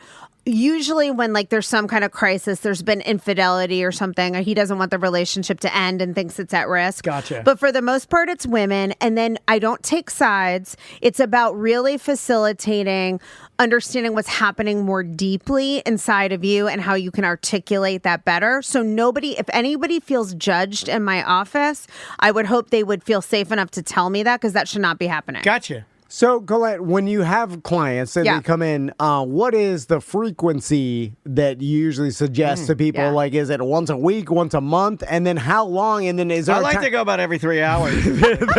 Intensive. And then is it just go on like periods of hiatus where it's like, hey, you ever need to come back in? See, this is why it's never going to work for you. You're already talking about the end. You haven't even solved the end. I know, but he hasn't even solved the marriage. Yeah, when are we done? Like, I can read you like a book, dude. You're already like, how many of these I gotta do? Which is not the guy. People ask that all the time. Yeah. How long is this gonna take? It's like me and my hip. I'm like 6 weeks. Oh, please hurry up. You can't do it like that. Oh, well, the end is the only way, the only beginning. The end is the only. The end is the beginning. Actually, there's truth to that. But it's a great question. Really, I suggest every week or every other week. You're not going to get anywhere with the type of therapy I do, which is emotionally focused couples therapy. It is the evidence-based gold standard in couples treatment. And it's all about the attachment bond. It will not work if you don't have at least that frequency at the beginning. However, the goal is always, I joke with people, but it's true, I want to be fired as soon as possible, right? Because then I've done my job well. You've met your right client. Yeah. Trust me, this Little did I know my perfect client was next you door. faster than any other client you've ever had. Because this was going to ask you, because it always confused me. And let's go dentistry. Like the dentist is like, you're not flossing enough. You're not whatever. And then I'm like, well, don't you want me to not floss enough? That keeps you in business, right? If I was flossing 3 times a day, I'd never even come here. You should say, great job. I'll let your teeth rot. I'll fix them up. Yeah. Like, shouldn't you be pushing candy on me and then like dissuading me from flossing? You are a wild man. No, I'm just saying. So for you, like, if you understand that your 2 neighbors are insane, right? Like, I love it. You get that now. I actually love it. Well, I was just saying, if I was a marriage counselor and I get this couple in, like, I don't want them to cure it too quickly because I need their money. Stretch it out a little bit. And even throw in something and be like, hey, Hank, why don't you yell at her one more week and then we'll dial back on the anger. Be like, hey, sometimes you gotta hit him. I don't know. Sean Connery. Walter Jr. Just to keep, because I need the money's coming in forever, Colette. I don't think she's that type of. I'm not that type, but I will tell you too, it's so easy. It's easy to always have new clients. I mean, everyone's in a relationship at some point in their life. We all want them to be good. So I'm never thinking like that. First of all, it's not ethical, even though I can understand that thought process. It's a healthcare profession, right? We're there to serve. It's a mission-driven business. I want people to get better, and I do want them out of my office because I want them to go live their life. And there's a queue of people lined up to come in. And so success, it doesn't matter. I'm sure success stories breed more business, because if someone, like sees their friends or family going through some troubles, they're like, hey, this person helped me. I built my whole business word of mouth. Yeah. But it never really was about making money. I mean, you have to pay your bills and stuff. So I'm not trying to act like I'm a martyr, but it's always been something I care deeply about. And the job is so hard that the successes are really what you thrive on. Like helping people feel that their relationship is a source of safety and comfort and connection and joy is so rewarding. I feel terrified and trapped in my relationship. So I That's how a lot of people feel. Well, I got 2 questions for you then. Yeah. One is, have you ever suggested that maybe it's just not a good fit? Such a good question. Are you going to set up? Because are you going to? They're trying to save something. Are you going to have her give you a divorce? I want a divorce too. Hold on. You're not doing that. Well, Without meeting your wives, let me tell you, you should get a divorce. You're not getting a free divorce from Colette. I'm on that train. A couples therapist told me I need to divorce Yeah. you. No, but it's a great question because, and actually, people ask me. Hold this on, he all likes the to time. say, "I know it." Say it. Go ahead. All right. Well, I said it in my head already. All right. He likes to say, "I know it is." Colette. We know what Tom's thinking. Yeah. Okay, so really, people ask me to tell them a lot. Like, should we stay together? People want somebody to help them because it's so Yeah. confusing when it's not working and you're suffering and And you're it's got to in break pain. your heart too if you see almost almost like an unattainable and not Yeah. real Yeah. version of their addicted. They're almost addicted to the relationship, right? Yeah. Oh, yeah. A lot of times people are trauma bonded. They're addicted to chaos. Listen, here's the science part of it. It is so hard to end an attachment, even if you're not happy. Once you're connected to somebody on any level, nature really incentivizes us to form bonds so we live longer. what we try to do with our listeners. You guys got to stay here and keep giving us your there's money. truth to that. People are bonded to you, right? So it's very hard to end a relationship. But the interesting thing is it's really not ethical, and I would never tell anyone whether they should part ways or not. I am not an expert in their life. Everybody's very different. I don't live in your shoes where I know the consequences you'll face or what it will be like for you to part. So the way I approach it is this. I do have my own opinion usually in my head. But if you want your relationship, then I want to help you make your relationship work. That makes sense to If me. you're yeah. ambivalent, then let's figure that out, that ambivalence. If you want your relationship to end, then I want to help you end your relationship in a way that Proper. feels, Yeah. yes, exactly. That's not going to cause more harm and injury. Well, Interesting. before we leave, Because you may not even know what you need Right. when you right, get there. Right. Yeah. Now, can I just say one more thing though Please, about yeah, that? yeah. Because I just had this couple recently where they finally decided after a long, long marriage and a lot of effort that they probably needed to end it. Gene Hackman. And and they didn't want to end it that way. But they have to own that decision. But in my head, I really thought, and I don't think this that often, that they would be better off not together in light of the different variables. And they asked me for my opinion, and I gave it. I said they'd already made the decision. And I hope you whispered, I think you should have a kid. that'll fix it. That's Tom Van Therapist's idea. Have a child, number one. Number two, Well, try swinging. Number three, big black bull. And those things had already been tried. No. But no, I'm kidding. But, in this case, I had to also weigh do I think what I say is going to be helpful and healing, or do I think what I say is going to be harmful? And if it's going to be harmful, even if it's my opinion, then I'm not going to get it. That makes sense. Yeah. Because it's kinda do like no harm first. You're there almost as like you're to help, but it's a passive help. You're not pushing people in any direction. No, exactly. I Right. have no agenda.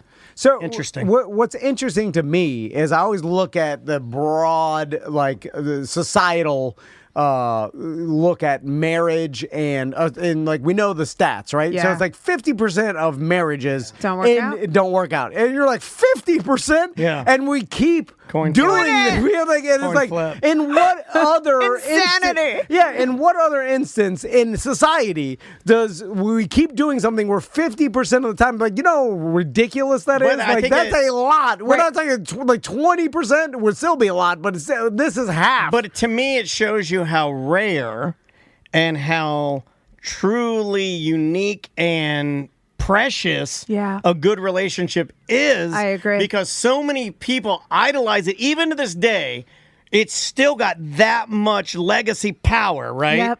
That people want to belong to it because it's been romanticized to a point where it's almost like it's a dream. It's a beautiful I dream. we look at old couples that are Yeah. like 70 years marriage, Yeah. and we're like, oh, I wish I. It's almost I an never look at like- impossible, but I think a lot of people do. Everyone wants it. Probably Everyone skews wants a it. little more female if I'm just trying to pick the stereotype. I think and that's fading. I But think. and do you know that men actually get more out of marriage than women? I would believe The that. Yeah, research because shows they turn into our nurse. Dana's already experiencing Hey, it. but you see That's my what I walker. want. You're just looking at my walker right here. men want to be taken care Yeah, you of. marry all Yeah. the- And my daughter naturally is like my wife, and my daughter's been taking care of me. My daughter put my pants back on yesterday.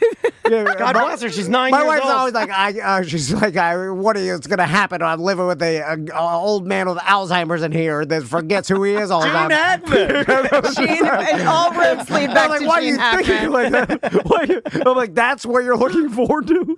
His wife also said on a show very early on, and it's burning burned into my brain, pardon the pun. But she said that if you were horribly burned in a car accident and you were disgusting, that she would leave you because she couldn't lay beside you. Oh my God. I agreed with her. He did. Well, of course Yeah. you would. Yeah. I would too. Yeah. And then she's like, how dare If you? you look I'm like "Why, you Toxic just told me?" Avenger. Oh yeah, my ex-husband once told me that if I one time asked him when we were very young if I were a quadriplegic, like if I were in an Oh, accident. young questions are great. Yeah, and if he would leave me, and he was like, "Well," and I was like, "You have to think about it." Yeah. Well, the This thought is not was, good. oh, your mouth still works. That's exactly what I meant. Yeah. That's probably why he hesitated. Yeah, that's exactly where I went. You give it 1 second for mouth and move on. So, Colette, real quick. So You are awesome. Thanks Thank for being you. such a good sport, because the listeners have wanted like a relationship person in here for quite some time, and I hope that maybe you do this again. Of course, I'll come back maybe, anytime. Maybe the listeners could even, if they have questions, not to get Yes. free stuff, but like light stuff you want to kick around, or maybe Totally. Yeah, you what's want your Colette business? to get you started. So my business is Colette J. Fair Counseling Services, but the best website for me is ColetteJaneFair.com. Please reach out. I mean, obviously I can't do any counseling via email, but I'm happy to answer questions, curiosities, anything. now, if you go to Colette and accidentally walk into our office, I'll do the counseling. Yeah, half you get off. free. You get free count. No, half off. Free. I'm not a businessman. I just want to have fun. I just do this for fun. Just sit down with your wife. I'll tell you what I to do. think it know depends what just as kind of much. counseling you want, No, which door you choose. I can do it. Yeah. Like you start telling me your problems. I'll figure it out. Yeah, he could definitely do it. He's great. Yeah. I mean, Oh, and your You can put me podcast. out of it. Oh, yes, my podcast. plug your Thank podcast. you. So I have a podcast called Insights from the Couch, and it is mental health at midlife. We're geared primarily toward women, but we have a ton of male listeners, actually, surprisingly to us. We talk about everything: relationships, sex, menopause, career, life transitions. I hear you, meaning and girl. purpose. I'm pre-mini right now, and I'm going wild. Can't regulate Pre-mini? I'm pre-mini right now. Pre-mini? I cannot regulate my heat. I got to get my progesterone dialed in. There you go. Oh You're my right. God. You're right. Good Lord. 1 minute I'm hot, next minute I'm cold. 1 minute I'm horny, and the next minute I'm as just tight clam. you know what? I'm gonna switch. I don't want to hear where Aaron Rodgers is going. I want to hear about menopause. Oh my God. One of my male friends routinely makes fun of me. He's like, I'm going to do a shot at work every time I hear you say menopause. Yeah, it's a big deal. But a lot of men are enjoying it because it's illuminating things about their wives. And we talk about issues just from an existential perspective. You know, I thought when I was young and I was like menopause, your period goes away. I was like, yes.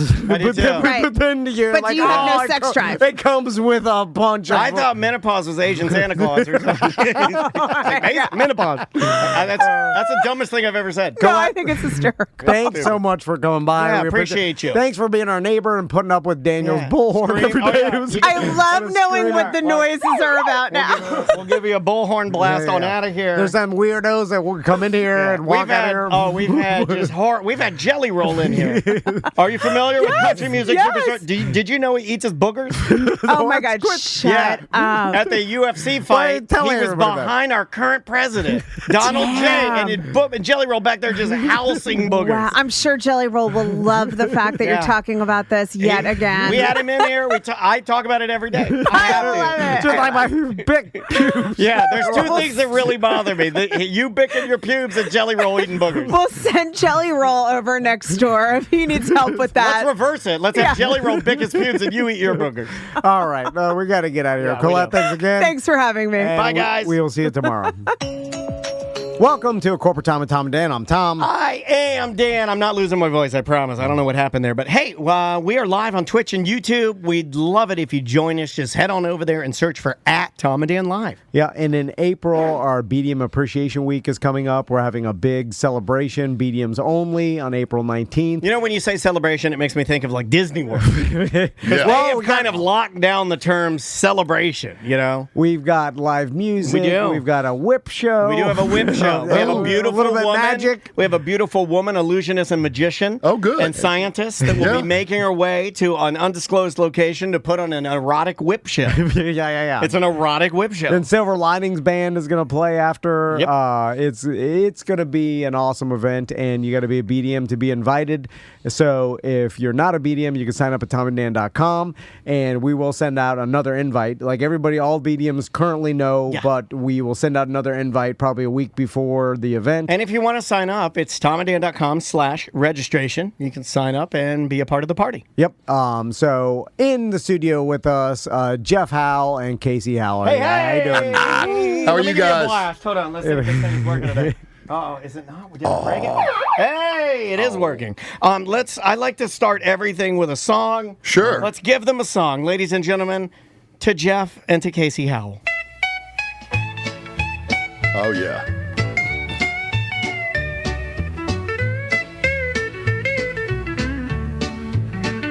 Hey, remember the Red Dog Pub? Is that still going? They had real good grub. It killed Jeff, but I fell in love at the Red Dog Pub. At the Red Dog Pub. Red Dog Pub. Came from Louisiana. Just a man and a guitar. Singing songs and telling jokes on the stage up at the bar. But the bar is oddly empty. The man, he doesn't realize that it's time to stop the music. He can finally close his eyes. That's for you to die. Yeah. She Yeah, she wants you to die. Yeah. That was beautiful.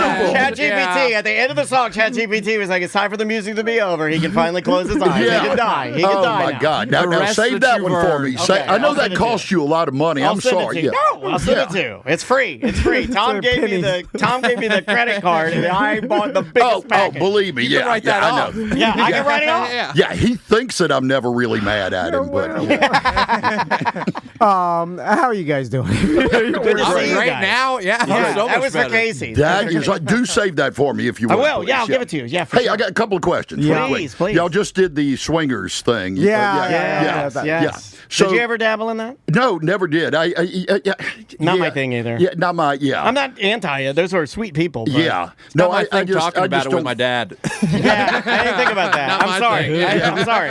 Yeah, I barely feel comfortable with a girl in the room. You know, Right. and I don't want other people. Right. Yeah, It's hard enough to touch a woman alone. Alone, Then yeah. that's actually not. You're not wrong. Yeah, no. There are plenty of men that don't know, even now, that Yeah. they're nervous to touch their own wives. Yeah, Yeah, I'm nervous to touch myself. Yes, true. I've had a couple of offers to do threesomes back in the day. Yeah. And I won't do it because I can only disappoint one woman at a time. Like that. That's fantastic. That's Bob Zaney style. I love it. Thank you very I don't know much. if it's just my age, Yeah. but that is what I'm looking for. There right you go, there. baby. Yeah, There you I go. So, love it. Hey, baby. the question is, do gay people have swingers clubs? Yes. Or are they just swingers bars? I mean, just gay bars. Are they just gay bars? okay. Don't they flip around a lot? I think I don't know. I don't okay. want to be. No. I don't have think you're more being fun. They're disrespectful at all. wrestling each other. Listen, from what I've experienced Yeah. so far, Yeah. it's just they have a more open, fun relationship Yeah. than Right. normal, I guess. Yeah. Not Sure. all the time, but I think Like, in to me, gay people percentages. in sex are like black people's barbecues. They're just obviously better. Okay. Their food is better. Yeah. The music's better. Yeah. And It's the more dancing, fun. and it's more fun, and it goes on forever. Yeah. That's and why it's it's a awesome. A little bit spicier. Yeah, and everything has flavor. Yeah, There. exactly. I think I figured it And a out. lot of white sweat towels. What? Anyway. Clean up's a mess. Or Jeff, we What? were bringing up hedonism. You've been to hedonism. Yeah. Ooh. Yeah. Daniel has too. I have. Hold Yeah, on. you have been as well. When I went, I think that you was went? Yeah, well, You went once, right? Yeah, you didn't you go weren't twice. there. It was Tuttle went when You we went with me. Oh yeah. Yeah, I went with you. And then we skipped the I second hated one. it. I Yeah, hated we it. skipped the second one, and you hated it, and I just didn't want to fly again. Yeah. and we were flying for like it was like a wedding Yeah. thing. And look, I don't have to tell you guys anything. It wasn't something I wanted to do. All Yeah. right? and yeah, you and I, we sat that one the out. thing is, I was seeing somebody at the time, but the problem was she couldn't go because her husband would have been a little pissed about it, and so really? I was seeing a married girl at the time. Yeah! Wow! Hell You yeah! dirty dog. Hold on, I almost hit a symbol with a Yeah, and I was I didn't trying know to, what to do. I was trying to think, It just comes natural at a certain point, I guess. how could she not talk to her husband for a week? Type. But that didn't Yeah. work. But anyway, Oh, the thing man. about That's about exciting, Jeff. hedonism is the people that show up at hedonism Yeah. are not the people on the brochure. Yes. Yeah. Most yeah. of the people that show up, you don't want to see. Yeah. But then I was actually, I was because pleasantly surprised. There's some ringers. yeah. I saw when Is I Ringers was. good or bad? No, Stack the Oh deck. yeah, that was probably a bad choice of words. Ringers. There The were worm ringers. a lot more younger couples than I thought because of what I was told before I went there. Sure, yeah. And then I realized because when I went to in the radio days doing the nudist resort stunts and stuff, and then it's like, oh, everybody here is old. Yeah. But that's not really the case. Like there are That doesn't more work now, young right? people than you think. That does that work now? The nudist. Okay, are there radio stations and shows? Because you and I have been kind of, and you'll understand this, Jeff. Yeah. Tom and I have kind of started seeing the cyclical patterns of everything in entertainment, like. Everything is exactly the same. And what I mean by that is, like, if you look at Mr. Beast and what he's doing, you can, like, look at a blanket sheet of all of the bits that he's doing, and most of those are being done and have been done currently by radio stations all across North America. yeah. He's not reinventing the wheel. Stay in nothing- this cube Yeah. until the last person leaves Yeah. and they win the prize. Last person that can squeeze their body in the car wins the new Lamborghini. Like, these are... Gets health care. Yeah, these are not... but these are not. Yeah. But it's like, is the nudist resort thing? Is there a station somewhere in the Midwest where Bucky and Little Frog, that's you and I, that's our Bucky and Little Frog, I'm Little Frog. That's your Omaha name. Bucky and Little Frog are going to hedonism. They're still fitting because they used to foot the bill. They'd pay you to go out there to like promote the sandals or hedonism. Is that still a thing? I think they still do like sandals vacation. Yeah, I think Real Radio did one not too long. Like a news junkie got in. Oh, on they that. always used to send like Pat Lynch and Taco Bell. Yeah. And then I was like, how'd you get that? Let me get the let me marketing get that, person. Get the marketing person's name. I'll give him the deal. But I still think that happens. Although, I don't know if I think the novelty of like The doing, nudity. It's not a big deal anymore. Because everybody has the internet, and everywhere. you could see. And if you're curious about what a nudist resort is, you just search it on TikTok. Right. You look. I mean, they put out their own social media clips. Everybody's just consuming any information you ever want to know about. Yeah. is just one search away on Instagram, and you can see It's not 1,000 secret reels anymore. Yeah, It doesn't yeah, have the allure. But being still in person, I like to be able to smell it. and If I can smell there's it, then nothing I'm that back beats in. it. It's the it kind of pulls me. It's like 4D. Yeah. It's that extra dimension. I like my porn Muppets 4D. I like a little water on the face. Yeah. I like a little scent of pine in the air. Go ahead. No. I was gonna switch topics a little bit into Sure. cell phones, and we were talking about the cell phones, Right, and right.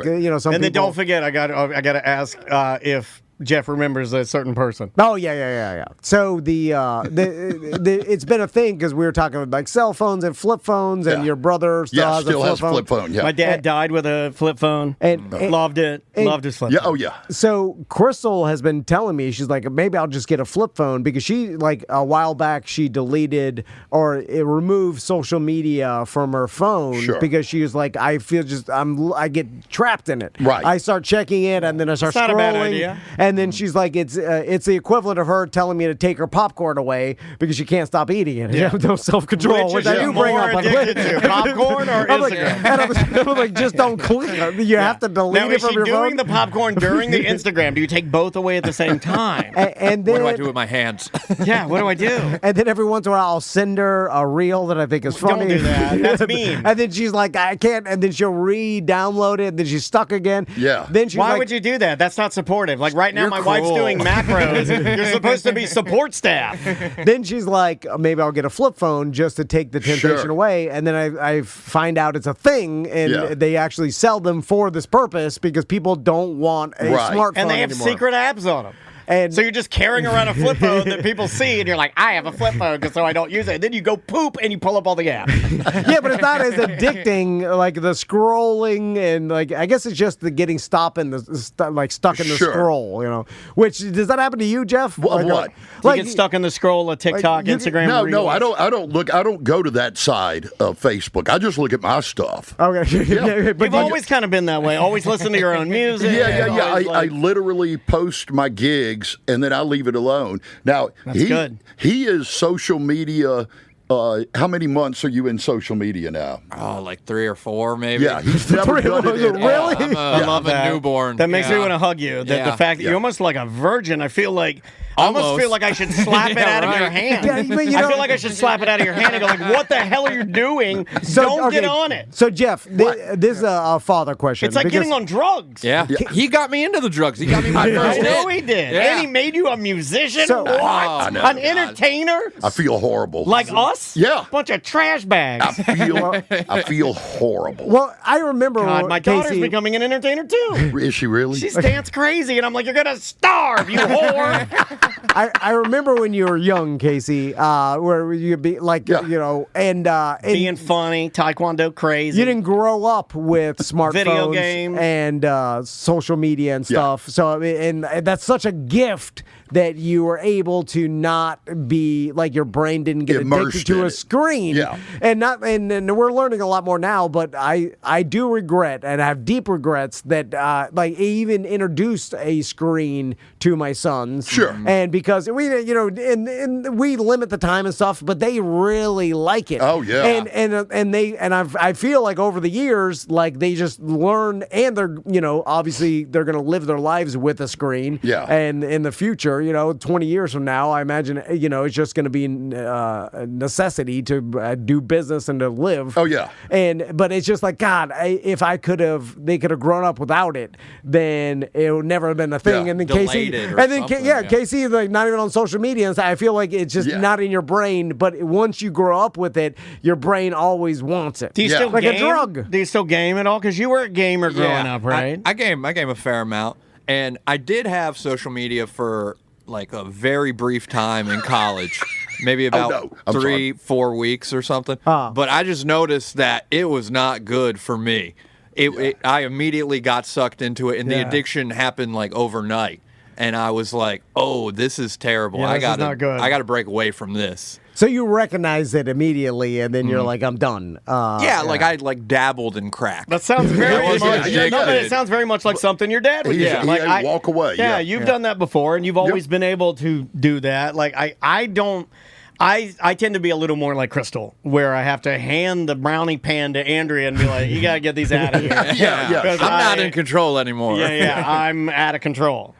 But for your job, though, and I'm sure that's why you got back into Yeah, it. that's It's why I like had to. promoting because we find that the same thing too. It's like, and we were talking about this the other day. Like people are like they'll say they listen to our show, Sure. but really they just listen to the clips that we post on social media. Oh, yeah. and they haven't listened to a whole show. Yeah, in a long yeah, yeah. And Sometimes they don't even do that. Sometimes they just see we posted a clip and they're like, they're still doing it. Those crazy kids, yeah. what are they up to? Yeah, they're still at it. That's happened with me with different podcasts that I used to consume the whole podcast, Sure. and now I'll see like little clips of interviews on Yeah. social media, and then I'll be like, oh, okay, I got the Let me the ask you gist guys of it. a question. It says micro consumption Sure. of What's- content nowadays. The chat room, I'm going to give credit to Riki. He brought this up. Tell me what you guys think about this. if right now we're addicted to this device, right? Sure. I got my iPhone here. This is the thing that we all like go to, Right. And it would be funny if I held it up and there's porno on it, right? But it's the thing we always go to. We're on it all the time, at least like 3.5 hours a day. I think is the average for most people. Ricky says, like, no screens 20 years from now. It'll all be in your brain. Oh, yeah. So if it goes back into your brain, but it's still artificial, are you still being distracted? No way of what we know now, they're going to give us the ability to just bring up porno or anything stimulating at any time because it would shut down a human society. Because people would be so addicted to it. No, but like he's saying, no phone. You want to activate it. You got your Neuralink. Yeah. And you're like, boop, you just turn it on. Jeff Howe's here. We're doing the show. And over in the corner, I got, the best of Christy Canyon 1980s rolling, Oh. Yeah. Yeah, appreciate. Yeah, appreciate. Thank you. This man knows. But it would ruin society. You know what I'm saying? Like, because we're in an interesting time in which we didn't know how addictive having a device that unlimited information with anything you want at any time would be. And now we're starting to realize we're like, oh, then that's why they're putting limits. Like, don't give this to kids so much. And they're like, oh, like we're living the experiment that's going to teach us, like, oh, having unlimited information and stimulation in your pocket has to be regulated by yourself in some way. Kind of like, we have unlimited chocolate. We just can't eat it all the time, or we get fat, or we get diabetes. I wish I was eating chocolate right now. I wish the camera cut to me and I'm eating chocolate. And we learned as a society, like, we have unlimited food that we could buy and eat at all times. Yeah. And and it's taken us, maybe 100 years, but we're like, hey, we've got to. The difference we have some self-control. Pace ourselves. But it's tangible, right? Like when you eat poor food, when you're you have malnutrition, you can either be super skinny or obese, right? Like with your mind, there are no active other than the things that you say. There's really no ways to look at somebody and determine whether or not their mind is affected by their addiction to a pad, right? Like you can look at somebody and say like, oh, you're pale, or oh, you're very heavy. Like I don't know how you determine that. Are you looking at us? Well, No, I was actually looking at myself. Man, staring straight at me there. But I think you Can I can borrow tell your walker? by the person not thriving and living their life, right? As the person's just like at home, like never living a outside life, and just and you're like, hey, this is not natural to being a human being, right? Yeah. Like we've evolved over lots of hundreds of thousands of years, and then we can't just all of a sudden implant a Neuralink and then have access to anything, and then now we're talking about Matrix. That'd be awesome. My car's driving me around. I'm watching porno in my brain. Yeah. Oh my god. Because you go dream. You go farther. You keep going farther in the future, and then you're like, well, why not just live in a simulation if it's better than your own life? If you're Which is the premise for every movie out there, right? But you know what the fact of it is? There's no. I've said this for years. There's no such thing as science fiction. It's all science fact that either just hadn't happened yet. Yeah. Okay. So what they're telling us, with this AI that's happening now, once they figure out the quantum chip, once they get that, it's over. We're done. The machines will take over, and they don't need to be robots. They don't need to come beat us up physically. All they need to do is get into our infrastructure, and they'll cut off your water supply. It could cut off your electricity. It could wipe out your banking. Yes. Yeah. I finally got Jeff to get into the end of the world survivalist. Yeah. Oh, absolutely. I've been waiting for this moment. I've thought this for years, and I can't wait for it to happen. I want everybody to see. Here's the deal. You're fluent. You use it, so you're an ally. Get the AI. You're on their side. I feel like you're an ally. You're an old ally. And have you talked to the Oracle? That's your name. You're the Oracle.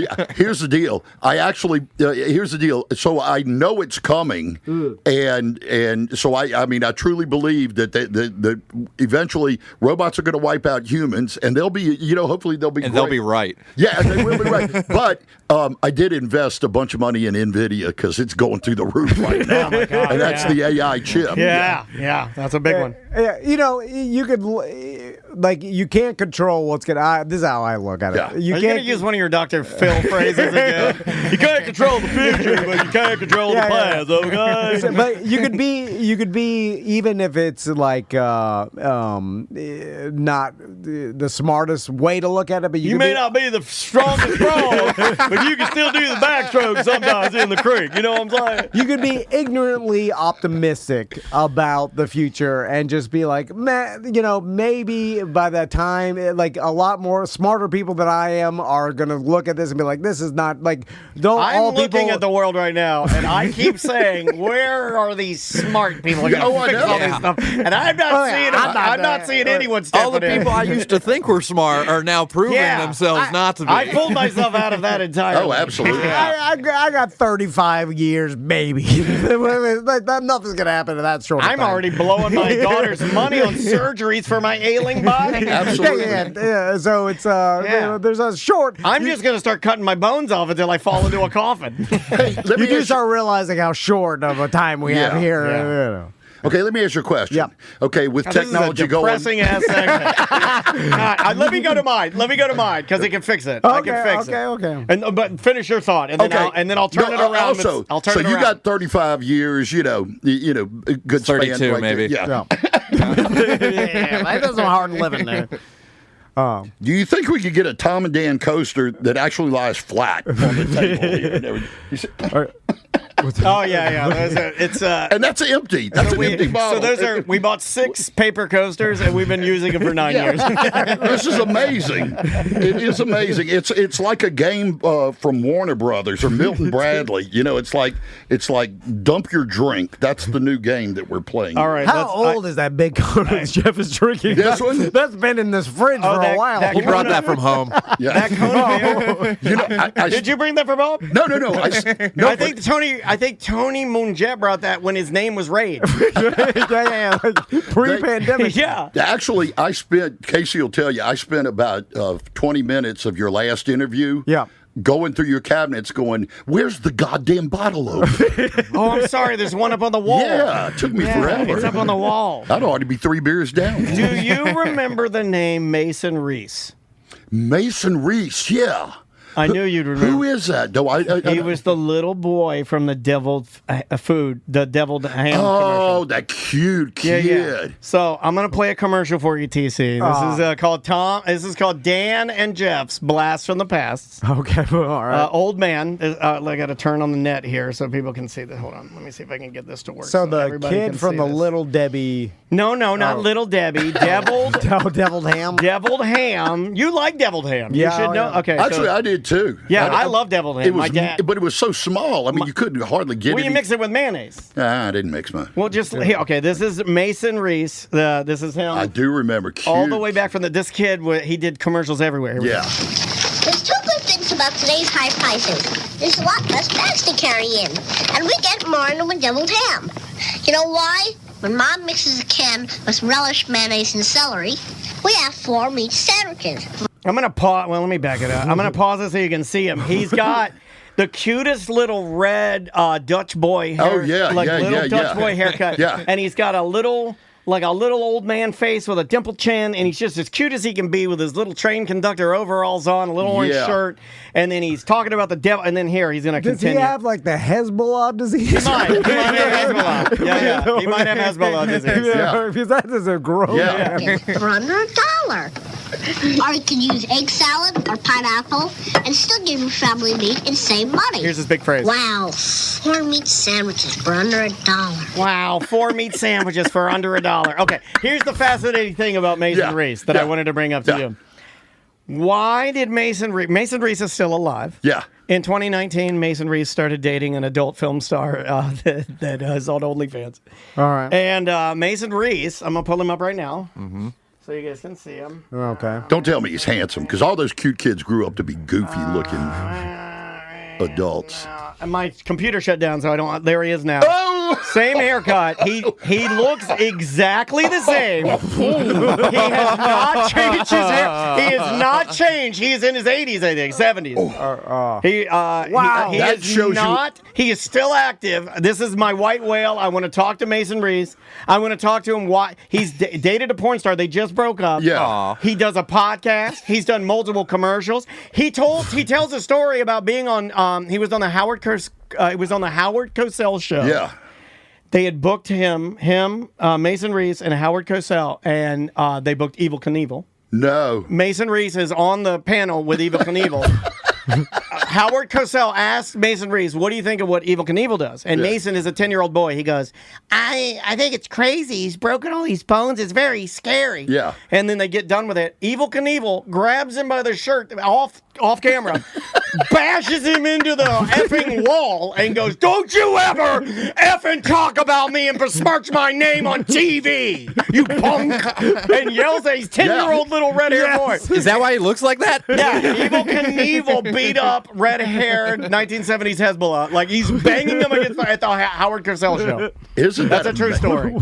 Where did you just get a deep dive into this bizarre? I became obsessed with the fact that this man, he looked like this at like the age of 5 or 6. He did this deviled ham commercial that literally set his life ablaze. Yeah. It set him a path that he's still capitalizing on as an 80-year-old man with the same haircut that he had as a 5-year-old boy. And he's dating porn stars, and everybody out there wants to complain about, oh, woe is me. This guy looks like an elf, and he has for his entire life, and he's doing fine.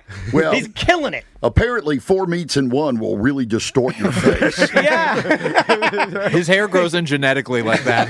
I mean, and you know what? Good for him for never changing the cut. Yeah. Because he knew that if he changed the cut, he gives up the bit. Yeah. Well, you know what? When you first showed him, I thought you were going to tell me that he grew up to be Emo Phillips. He kind of does look like Emo Phillips. He does got the thing. Yeah. No, but he has a collection of stories. The guy's like still in L.A. Yeah. He's a restaurateur. He's owned a bunch of he owned like a Middle Eastern deli at one point. Yeah. After he got out of like doing kid acting. Yeah. He didn't really do any acting, but he's a restaurateur. He's owned different places that were quite successful, little bars, and even in 2019, I think he made some sports bar called like Stadium Club. Yeah, and he's like, but they only served beer and deviled ham. Exactly. But it's just like I don't know why I became obsessed with it. I guess because I saw him on a podcast. Somebody was interviewing him. I go, hey, that's that kid from the Devil. I knew exactly who it was. I remember go, that's the the name. Devil Food. Deviled ham kid. That's the ham devil right there. The goddamn ham. Well, you know your obsession thing? Yeah. I've got the same thing with a movie now. Now, I'm a big movie guy. We've talked about this before. Yeah. I don't watch any TV. I hate TV. I hate shows. I'll try to watch a little clips of news, but I tune that out now. I've done that for about a year. The movie you've got to see, it's an independent. You might have seen it already. It's called, this is funny after the Fairville people, but the movie is called Hundreds of Beavers. Okay. Have you heard of it? No. What? Okay. It is an independent film. It's totally done with a little camera, and most of it is all graphic. It's black and white. It's a silent movie. There's only really 5 characters, but the animals in the movie, the beavers, are humans in beaver costumes, and it's the most geniusly stupid movie ever, or the most stupidly genius movie. But I think both you guys would love it. Here's the trailer. Yeah, do the trailer. Okay. Here's a little trailer of Hundreds of Beavers.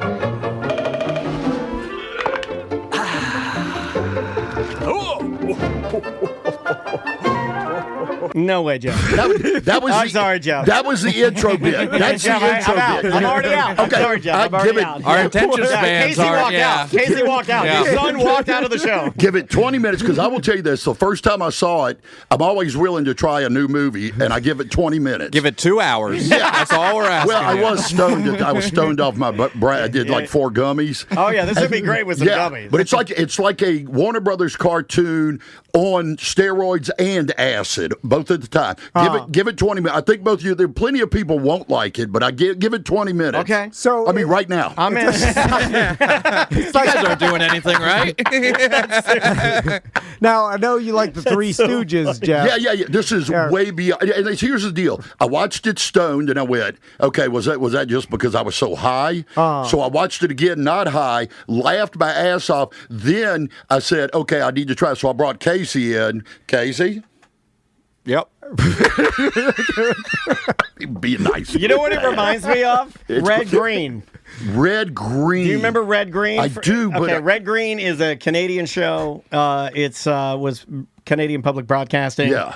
It was about a Camp Wannabe-Con or something. Like it's like a lodge. Yeah. In somewhere in Canada, and Red Green is he's a member of the lodge, and he's a member of this small town, and he fixes everything in the town with duct tape, and it's like he's like a ragtag wilderness Canadian. Yeah. Okay. Yeah. And they do these type of like almost a tip of the hat vaudeville sketches and there is an art to it where everybody's running around a little faster. Yeah. You're mimicking like big exaggerated movements. There's a lot of miming. Yeah, a lot of slapstick. Oh, yeah, a lot of falling People down. are trapped in their boxes. Yeah, a lot of like accidentally falling over, but not. Yeah, like that. Yeah. Like he almost went on the point. That could have went really bad right there. Like, I could have stabbed my eye, but I didn't, and I'm not talking for 2 hours. And maybe I don't have any respect for the miming skill. You don't. Like when I Do see you it, know I'm that just like, I see what you're doing. He has but I don't always respect hated it. anything that's like slightly, like if it's slightly artistic, he's like, get it out of here. Well, I'm kind of with you. Get it out of here. No words, get it out It's of like here. you're pressing the fake wall. Yeah. Okay. Yeah, I'm with you on the mime thing. But this is slapstick of old school. But here's the deal: give it 20 minutes, and if you don't laugh in 20 minutes, then haul ass. But then eat a gummy. You're sitting there. You know the punchline's coming. You know something's coming, but it's always a swerve. It's a slapstick swerve. Okay, well, now I see why Jeff likes it. A swerve stick, if you will. He loves looking the punchline. I got one. He's taking your place with me. He already has. This guy. Yeah. Okay, the chat room is saying that, and I'm glad SJ realized, there's a segment on Red Green that's this style. The okay, good. Adventures with Bill. It's that style of and I'm down to watch it. But anyway, I didn't mean to hijack the show, but you were obsessed. I'm obsessed with this movie. But now I can't watch it by myself. I have to watch it with another person. Do you watch a lot of movies? Oh, I watch movies all the time. Do you watch the Oscar movies and all? No, I hate all. Well, except for the ones like Poor Things. I did that. That's because you're horny. Yeah, that has movies in it. Yeah, I don't think that. That's that one greasy girl. She's always naked in there, right? Yeah, but greasy hair. I'm like, wash her hair. Yeah, I don't like Scrub her look. her. Yeah, even Why when is she so greasy? when she isn't greasy, I don't like her look. But Why are poor people so greasy? God. They don't like showers. God, you poor people are ruining my weird, no strings attached sex with your greasiness. It's weird. Showers are cheap. I know. Yeah. Casey, where are you going to be at? I know the. Always got a paper. I love it. You're going to be at some sort of. the Linda Bird thing? The Crimson House. Not doing a good job. No, it sounds like you nailed it. Yeah, come check me out wherever that is. No, I'm in the Crimson House in New Smyrna on Saturday. 2 to That's 5. a good bar. Good spot, man. Well, it's nicer than a bar. It's like a. It's good. Right? You've been there, right? I have not. Oh, you got to go. I've seen photos. Obviously, everybody that I know it's an has awesome been spot. there. Try to go within the next month because it does. It's mostly the outdoor thing, and it gets so hot in the summer. So go when it's really not, but it's beautiful. He'll be there Saturday from 2 o'clock to 5 o'clock. Nice. Now, And make sure the owner pays you beforehand. Those radio people, right? I will telling you You from may not have heard experience. earlier, but comedy is back. on his first night that he played there, I went. I just went there to just kind of hang out, and to kill the vibe. Yeah, and it was kind of rainy, so it was a sparse crowd. So Linda Bird came and sat at my table, and we just reminisced. Now, me and Linda Bird, Who are you? we never You're had the one that quit. Yeah, we never had any problem because the show was from 11 to 3, okay? I got to the station at 10:55, and I was on I-4 at 3:02. Yeah. Okay? So I never had any problem with it, but she sat there and she goes, I said, so you had a lot of fun those years. She goes, oh, my God. I wanted to fire Drunky. I wanted to fire Daniel. I wanted to fire Russ. I wanted to fire Bubba. And I just sat there drinking, going, God, thank God I'm drinking for free. Yeah. Oh, yeah. Well, I'm sure we were a topic of conversation now and again. I'm sure my name came up a few times. Well, she likes you. She likes you. 3 out of 4 ain't bad.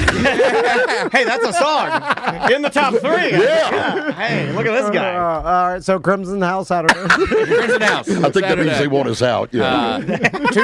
Tuesday, I'll be at the Whiskey on Sand Lake Road from 9 to midnight. Nice. And April the 6th, I'll at Tibby's New Orleans Kitchen in Winter Park doing love brunch Tibby's. there from 11 to 2. The drunkest I ever got in my life, like recently, was at Tibby's. And because they Tibby's would turnpike beers because they have those Mardi Gras glasses. Yeah, Oh, yeah, the big And then- chalices. And then they fill it up with you'd fill it up with just like a regular ice cold beer. Yeah. And then you turnpike it, you pour ice cold vodka into the beer, and it mixes. And you can't taste the vodka. It just tastes like beer. Yeah. And then next thing you know, you're throwing up in your wife's car. Yeah. Oh! It's so I'd say 6 of the 10 times that I started drinking after quitting was at Tibby's, where they put It's a fun place to drink. those schooners, those frozen schooners They're out great. with filled up with the Beatus. Great place to quit quitting. Yeah, well, I don't know, man. Like I am a sucker for those dumb glasses they got. I love those glasses. Yeah, man. and the food is so Yeah, the amazing. food's phenomenal.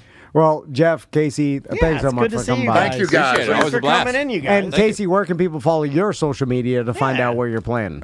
You can find me at CaseyHowell.com or on Facebook. All right. Yeah, just Casey Howell Music Casey on Howell. Facebook or Casey Howell. There you go. Well, guys, we'll see you again soon. Okay, yeah. I've got another movie that I'd like to throw you. We can watch it right now if we're not doing anything. Could you spell out the URL for me? Twelves of Beavers. We'll end with 10 minutes of a silent movie. Never been done. Never been We done. could do it. Yeah, we could do it. All right, we'll see you in a minute. Love you guys. Welcome to A Corporate Time with Tom and Dan. I'm Tom. I am Dan. We're live on Twitch and YouTube, and we'd love for you to come over, check out our podcast, hang out. The chat room's great. You can like, watch, and subscribe, all at tomanddan.com. Search on YouTube and Twitch the name at Tom and Dan Live. If you're a BDM, you know this. You already got an invite to our BDM appreciation event happening on April 19th. And that's for you and a guest to come free to an event we throw for BDMs only. And you've been working really hard on this. We have a great live band. Like, I'm not even just saying Silver that. Linings. Like, Silver Linings Band is amazing. They take requests. They kind of blend all of the music together like a giant mixtape, and they are the ultimate party band. We've booked them before. They're fantastic. Our listeners love them. Yeah. And then we have a magic whip and illusion show by April Jennifer Choi, who is a professional magician and scientist, and she's going to whip things out of the air. I paid the deposit yesterday, I know. so she's in. It's awesome. It's so awesome. DJ Sharp. And she's easy on the eyes, if you know what I'm saying. She's like this hot scientist magician. Yeah, a really cool venue, and so if you're not a BDM, you still have time to be invited. Sign up. Just sign up at tomanddan.com. We have a spectrum of different prices you can pay. We should have done that. That's kind of what it is. Yeah, There's a love meter. But we should have said it was a spectrum. love spectrum. Yeah, where are you on the spectrum? How gay for us are you? Kenzie. Starting at $195, and then there's a $10.95ers, which I do look at you, as a more respect. Every day before we leave. And I will do more for you. And you're like, I'm a BDM. I'm like, all right. And then you say $10.95. I'm like, all right, what do you need? Every afternoon. I'll do anything for Every you. afternoon before we leave, and it is the afternoon because we don't work that much, we check the 1095ers, and we go through and we make sure you're all still there. Yeah. And then we say your names. And we say your names silently in our heads before we leave. And then every new sign up, it pings us, and we're like, thank you very much for your service. And I salute you. Yeah, thank you so much. Patriots, they're good Patriots. Cadillac Pat's here. How you doing, Pat? What's up, guys? How we going? How we doing? Buddy? Good to see you. Good to see you. Very you been? fluorescent today. Yeah. I got something going on. What do you got? A job interview? What's going on? No, just casual Thursday. You know what I mean? Or Friday, casual Friday. Do you have on shorts? You don't. It is casual Thursday. Wear your shorts and sandals. No, that's what I used to like. You're all business now? now. He wears marathons. No cheat days now. He runs marathons now. Well, it's easier for me to put my same jeans and polo on. And by the way, this is the same ones I wore yesterday. I do that too. Discussing it. Everybody does that. I take my work clothes off. I put them on top of my dresser. Yeah, and then I put on Tiny Dukes at home. Then I do my, and then every then morning you exercise. You do your I put Krav back Maga or the whatever. the same shit. And Crystal even says like, don't they stink? I'm like, no. I just sit in the AC. I don't stink. I mean, I just go run 10 miles and then my pits are a goddamn sweat wasteland. Speaking of work, Pat, let's talk. Yeah. Because I'm sure you've thought about this. Not to keep deep diving into your personal life. Yeah, sure. Go ahead, fire away. And analyzing every time you what come you in do. here, it's just getting sadder and sadder. Right? Is that what you're saying? No. Well, that's the job of bartender. Okay. Yeah. Now I know I think it's a hard job. So- Because you got to be on. Yeah, that's the hard part. It is hard, that part. now. How do you say on being this lonely and sad? No. I'm messing around. No. Well, it is considered a young person's job, kind of. Well, it depends where I you're knew at. there was really. an insult Yeah, hidden somewhere. I knew there was an insult hidden somewhere in there. No, This guy's good. Pat Yes. still no. I Pat- hitched my wagon No, to come this on. guy. I'm not and he doing can, it he on can purpose. creep an insult in there. No, it's not even insulting. You're still a young person. You're still. Unintentional dickhead. You dress young, although in the 90s were a long time ago. He dresses like my grandfather. It'd be the equivalent of someone in the 90s dressing like they were in the 50s. Yeah, that's like saying Sir Mix-a-Lot is my a God. young guy. Yeah. Like you're dressed slick back hair. Hey, everybody, Kelly Slater's here. Kelly Slater's 65 years old. Oh, look, it's Pam Anderson. She's 90. You're dressed like John Travolta from Grease in the 90s. You're like, what the hell are you doing? This is no different than my mom and dad going to a 50s party. My mom's got a poodle skirt on. A sock hop. Anyway, sorry. I'm not. This is not meant to insult you, but have you thought of like how long can this bartender career go? I mean, it can go I'm a while. surprised you even called it a career. That's Now- not what you're. This morning you were winging around the word job. Now here's the thing I will say, because I know a lot of people in Wait, this- everything is. This is all things. Here's the thing I'll say. Everything else was what? I'm just talking out loud. So, because I know a lot of people in the service industry. We do. And I've talked to people that have worked their way up to GM. Yeah. Like my buddy Fernando. And his brother is a bartender out in Colorado. And Fernando's like, dude, my brother has the life. He works like 3 days a week at a super pack bar, and he makes cash money, cash. Which, guess what? Uncle like Sam cash. ain't get a piece of that.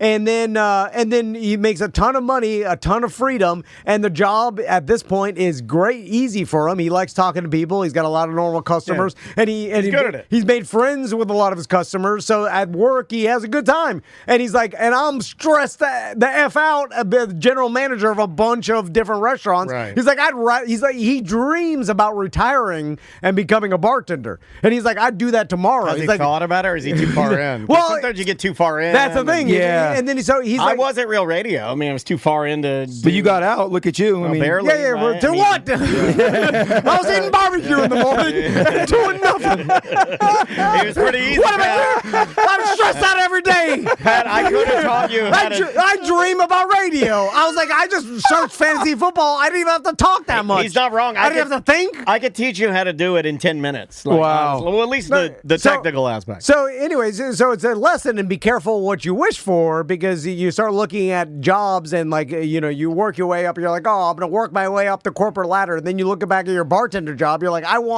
dream about doing that. Yeah. So So was my dad with a manager job versus salesman. My dad made more money and had less stress as an over-the-road salesman. He had clientele. He had friends. He enjoyed doing it. It was just easier for him. So why not make it a lifetime career? if you Yeah, can do it? exactly. Yeah. But no different than a high-end waiter. I imagine the owner doesn't want an old man bartender. That's like too old. Is that a thing? Well, I mean, Yeah, Can- it depends. can you Yeah, age absolutely. Absolutely, you can age out. Yeah, That's why you got to go to Is that certain why places. you dress super young? Is it you're paranoid of aging out? So Oh, you dress like a kid from the Burger King Kids Club? You literally dress like a child from the Burger King Kids Club. But again, if you dress your grandpa like Kaniki Yeah. or whatever, then it's just I mean, it's like grandpa dressing in a LeBron leather- James up like an old man and making him dunk on everybody. yeah. It's still, even if you dress young, you can't hide your old man Do you face. feel young? Oh, absolutely. Yeah, I feel exactly like I did when I was 25. If you know what I mean. Yeah. Like- Well, that's what my pop-up told me one Yeah, time. It yeah. scared the hell out of me. When he was like 85, and he's like, I don't feel 85. I feel young. I feel like your age. And I'm like, what? And he's like, delusional old man. Yeah, I'm like, no, you feel like an old man, right? He's like, no, I don't. I feel my brain is young. And I'm like, oh my God. And then he's like, help me, I'm trapped in here. Help, fleshy prison, help. And then I'm like, oh my God, and then that's he my laid future. on the concrete and he screamed fleshy prison 300 times until Tom put him in a home. That didn't happen. So how does that work, Pat, where you think about, can I be a bartender forever? Yeah, I mean, I thought about it before, and I've approached like my mom over like the last couple of years, like wondering. Hi, what are you drinking? Is that what you say to your mom? Is that how you do it? No, I know what you drink, so that's easy. Okay, that's what's easy. your mom's poison? Bud Light. All right. Hey! Aluminum can Bud Light. How did she do during the Kid Rock era? During that Bud Light era, or did not affect her drinking? No, I didn't. No, Mom. I'm like her. I don't put politics on my booze. No. I don't do that. It's back now with Gillis and everything. Oh, yeah, it's fine. Yeah, it's back. Absolutely fine. Like, put these. They're gonna be fine. Yeah, Post Malone, Gillis, they fixed it. Put these fat white guys on, then the other fat white guys will be like, all right, it's better now. Sorry. But no, I thought about it before, but there's no word. I mean, I do enjoy what I do. So if it comes to a point where, again, like Daniel said, like, I work 4 days a week. I work like 32 hours a week. You enjoy it. I do enjoy. Like, I don't regret going to work. I don't like dread going to work. Yeah, and you like talking to people. Yeah, like it's a perfect job. And for I you. got tons of regulars, and I've like you said, I've made tons of legit friends that are friends of mine now from what I do. And you get favors. I'm sure in the radio business, same thing. Like I know what that I means. get favors like crazy from people that like just they want to be nice because I'm nice to them. Yeah, that means know you what I take mean? them in the walk-in. Yeah. Everybody likes favors. Yeah. Get a favor in the walk-in cooler. So what else have you been up to, Pat? I was going to ask Daniel because he lives around here. I was here for the St. Patty's Day block party Yeah, thing. that's a good party. It was too busy. I know that means I'm getting old because things are too busy for me now. It's a tight space. How do you deal with it living here? Do you hunker down, or is it like No, because you're outside of the? Because I thought it was going to be crazy getting in here. I'm close to it. So, I mean, maybe he was in a hospital bed, goddammit. Were you then? Okay. But no, like around here, it's not that bad. The way that they shut it off, there are like exit streets that they leave open, and we have so many closures around here. Normally, it's for like the one that I hate is like Saturday morning. You stupid runners with your stupid 5Ks. Oh, you goddamn you dumb runners and your stupid 5K. Everybody's out there dressed like a rubber duck. running stay inside for your fun. house. I'm running by. They're all running. They're all dressed like a rubber duck. They're like, we're doing this for cancer. I'm like, if I had cancer and saw you doing this, I'd spit on you from my balcony. Get the hell out of here with your stupid rubber duck my costume. God. I thought it was going to be crazier. I'm dying. When is that around here all the time? These Oh yeah, every other weekend Baldwin's. they have like they got like this challenge, that challenge. Do they do block parties here quite a bit, like on the main drag? Yeah, and especially with Tactical, great brewery. Yeah, that's where I friends of was. The show. I was there. Yeah, and then they get the permit and they shut down the road and they have a good party. Yeah, they do it right. I thought it was going to be crazier, like to park. I was telling my buddy Frank, who I was with, I'm like, oh, dude, we're going to park in front of Tom and Dan's studio. No one's going to be there. He's like, we park at Publix. I'm like, there's no way we're even going to get a spot in there. I thought it was going to be chaotic, but Publix was completely fine. We just parked in there and walked straight through.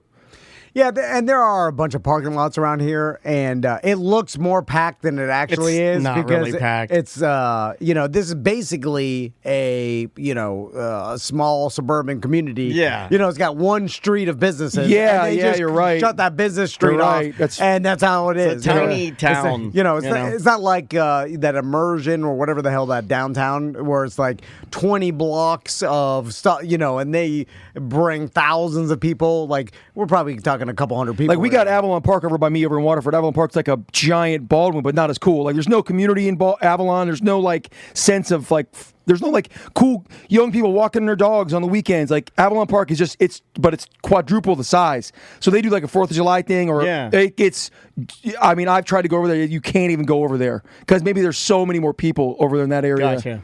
But I wonder how people, like you mentioned community, and I think all humans like to be involved into a community, but it seems to have gone way more digital now, where your digital community... Yeah, your Facebook page for my neighborhood. Is closer to you, or you're more active. It's easier to be active. Yeah, and it's also, you can curate it too, so it's not even like where you live, it's kind of like the BDM community, right? It's like like-minded people rather than your neighbors. Yeah, you just happen to be neighbors. Yeah, which is like, I have nothing in common with this person except for where I live. Yeah. So it's like I don't really feel a sense of community with them. Well, but in my Facebook group, I'm a lot of commonalities between us. I'm in a bunch of Facebook groups like that. It's fun to be in groups of people that are like-minded. Well, like your neighborhood, though, can change just based on age, demographics, socioeconomically, right? Like, I remember when I lived off of Lee Road, which was like a rougher area. Yeah, totally. My neighbors were certainly more active and nicer.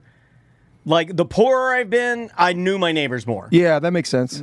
Yeah, because like when I was in an apartment in a rougher area, like living right off of Lee Road, not a good place to live, but I knew all my neighbors. We would swap things. We'd give each other you want a beer, or we'd knock on each other's door. Because you're all in it together. You're all in it together. Yeah. And then the more rich you get, the more you're like looking out the window with your gun. Yeah. Because you're like, you're paranoid, and you're like, and you don't feel it as you're. It steals some of that community that you're talking about. Yeah, you become more separated because of your money, and you're not dependent on anybody. Yeah. And so I liked it better. I'll never need anything from my neighbor. I liked it better. It was more fun when I remember when I accidentally set off an M8. Well, some listener had given me M80s or like what looked like an M80. I didn't know what it was, but I set it off in my garage accidentally. What I mean by accidentally is I lit it. I just didn't think it would be quite that loud. I thought it'd be like a firecracker. Sure. Man, this thing went off like a quarter stick of dynamite. And it just set off car alarms and everything. And all of the neighbors kept like, "Oh, you okay?" All of this stuff. Man, I could literally blow my brains out behind my house, and the body would lay there for days, and no one would care. Yeah. Now there is a level of where and this happened to me when I lived in Heroin Alley, where my neighbor was this trucker who beat his wife. And we'd hear her beat I know that guy. Oh, yeah. And then I was like, I don't want that. Or they start borrowing too much. My mom and dad live in like a poor neighborhood, and their old neighbors would come and knock on the door borrowing money, and it became such a habit for a 20 every week. That'll bum me out. In Deltona, my neighbors had the Volusia County drug squad tank pull up. That's pretty cool. And kick their door down and arrest a bunch of people that live there. And they were selling some sort of pills and crack out of there. Then the other house next door to us, they came in, the fire department came in and started ripping out a bunch of burnt up kitchen appliances. In your house in Deltona? Oh, yeah. The house that got scrapped for the AC and everything. You got to burn everything up. Hey, well, yeah, it turns out they were cooking meth and they could burn the kitchen up in there. So there's that. Has anybody? Sometimes you get that. Has anybody engineered a meth-proof kitchen that this kitchen isn't made for meth? There's gasoline involved and flammable liquids. No, they shouldn't. I'm just saying, has a real meth head meant this kitchen is meth proof. It won't blow up. It doesn't stain. There's got to be some. It looks good. You got to get to Walter White status where you actually have. Let's take some calls. Industrial equipment. Yeah. But you're just trying to do it in your kitchen, freestyle. It blew up. Yeah. Anyway, so Pat, I noticed that you brought in a giant piece of show and tell wrapped with a dirty blanket on it. And a Miami Dolphins old school logo blanket. He loves to bring in his dirty blankets here to show us. So you got a. I got some. But first, go ahead. Every time you come in here, you say, "Today, guys, I brought in my most prized possession," and they keep going lower. They keep going down. They keep going down and down. So what do we have today? Well, first I got a gift, another gift. All right, I won't be mean this time. But this is for you guys here. Okay. Oh, it's a Cadillac Pat coaster. It's 3D printed. Oh, that's there you fantastic. Oh, you got a 3D printer. No, my regular. That's nice. I like that. Oh, this is one of the favorites. Yeah. That's fantastic. So it's a 3D printed coaster with it looks like a WWE wrestler. It is a Cadillac. Is this your new logo? No, it's the same one, just zoomed in. I love that. Yeah, so she made it for me. She made a bunch of them, giving them out to friends. Yeah. Thank you. This is for me? Yeah. All right. I appreciate that. Put it right there. My sister's into 3D printing this. I want to get into it too. Garbage. Don't get into it. But you said, you keep making stuff, and then all of a sudden it just trash in your house. Yeah, I have a whole drawer of plastic crap. Little stuff you make, and you're like, okay, that's it. My sons, because my sister will make their nephews 3D print, and they love it. But it is piles of snakes and dragons, and then Tommy's got a full dinosaur logo that hanging above his bedroom with Tommy underneath, and you could 3D print anything. Yeah, it's too much. They the swords that you go and they come out. you 3D print those swords and all like ridiculous things like frames for pictures that light up from the background. Oh, you can Just do anything. Yeah. I made a part for the door on our balcony. Yeah, I needed a washer. I measured it. I scanned it. That's pretty cool. Printed one. That's pretty cool, actually. Yeah, it worked. But then you end up printing piles of your own garbage. Well, you make mistakes. Then you're alone, and you're just there, and then you're like, oh my god, I'm a one-man Chinese garbage factory. You know what it's like? It's like down in Miami. Anybody who had mango trees, would always try to give us mangoes. My Aunt Lori right now, she just cut hers down. And trash bags of mangoes. Like, hey, would you like a trash bag? They're of homegrown mangoes? from my backyard. Like, I can't eat a trash bag of mangoes. There's 89 well, mangoes give me there. diarrhea. It was not even that. Like most of them, I'll eat a couple mangoes maybe, but most of them are rot. Yeah, you're giving me rotten garbage. The ones from Publix are better. I also don't like mango. I don't like I'm not a big fan either. I do not like the flavor, artificial or regular, Yeah, or I'm the real, same whatever. way. I'm not a mango guy. Same mango way. White Claw. I'm sorry, you're not it. I'm the same way. There's a problem with having fruit trees is that it produces too much and it's not producing. And passion fruit, you're dumb too.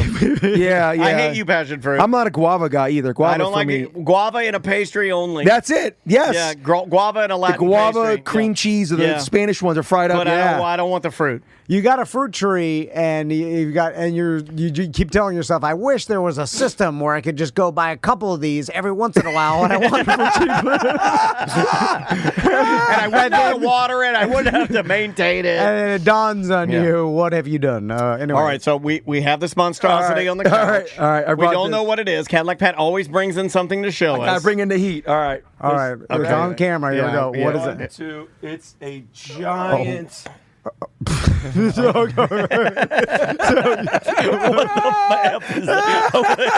Did you 3D print that? I think you my giant. Did you 3D print that? No, I paid for this. Did you buy that from a GameStop? I bought it. I bought it on Facebook a couple years ago. We didn't even talk. It's a giant Nintendo 64. It's as big as I am. Regular Nintendo Mario 3. It's a Mario 3 Nintendo cartridge that's as large as I am, basically. It's like 2 foot by 2 foot. Yeah. It's heavy. It's like 10 pounds at least. So where did you get this? I'd be looking. I'd be looking. Well, you looked for this specifically? So you look were for like, cool you know what trash. I want? I want an oversized Nintendo cartridge. Where do you even put this? At the corner of your house? It goes into my area with my Pac-Man and my claw machine. All right. Okay. It goes into my game This is room. more along the lines of, now this is the one that's really, let me just tell you. Go ahead. This is the one that's really going to stump Tom because this one is just pure decoration. And there's nothing that angers Tom more than just pure decoration. Yeah, There's no absolutely. function in this whatsoever, No. right? The pinball machine, I'm now fully back he's into. on board with I'm pinball. glad you have Yeah. that because Yeah, I'm yeah. like, that's a art an piece. investment. Yeah. It's an art piece. It's also, it does Holds hold it- its it value. holds its You can value. resell that. The Godzilla machine It that- brings an emotion of fun. Yeah, Although yeah. this does bring some nostalgia. That's I saw for this sure, for sure. When if I walked in your house of Can garbage. I say something? Yeah. Super Mario 3 is my favorite. It is. I got That's goosebumps. why. I got That's goosebumps why I got saying it. It's the my best. favorite one. It is the best. Well, because around our demographic, we remember when the movie came out. What was it called? The isn't that The Wizard or whatever? I think it is the Wizard. Yes, with the Power Glove. With the Power Glove, where Super Mario 3 was Fred debuted. Savage. Yes. Fred Savage. Fred Savage And the autistic child. Yeah, it's basically video game Rain Man. Yeah, Yes, it is. it is. Super Mario 3, definitely Super Mario 3. It's just video game Rain Man. Yeah, with- Game Man. They should just go to Game Yeah. Rain Man, Game Man. Because it's the same characters as Tom Cruise and I forgot Rain Man. The what's that guy? Dustin Hoffman. Dustin Hoffman. Although I would say that I think Fred Savage better than Tom Cruise. yeah. Because older Less gambling weird. Rain Man, I'm like, oh, But both, Yeah, both- but when as a both- kid. both people in old age, Tom Cruise, Fred Savage, weirdos. All right. Fred Savage Savage, is weird. oh, he's grabby. He's grabbing every woman. I used to And like Tom him. Cruise, extra weird. I used to like him too. Fred? Yeah. Yeah.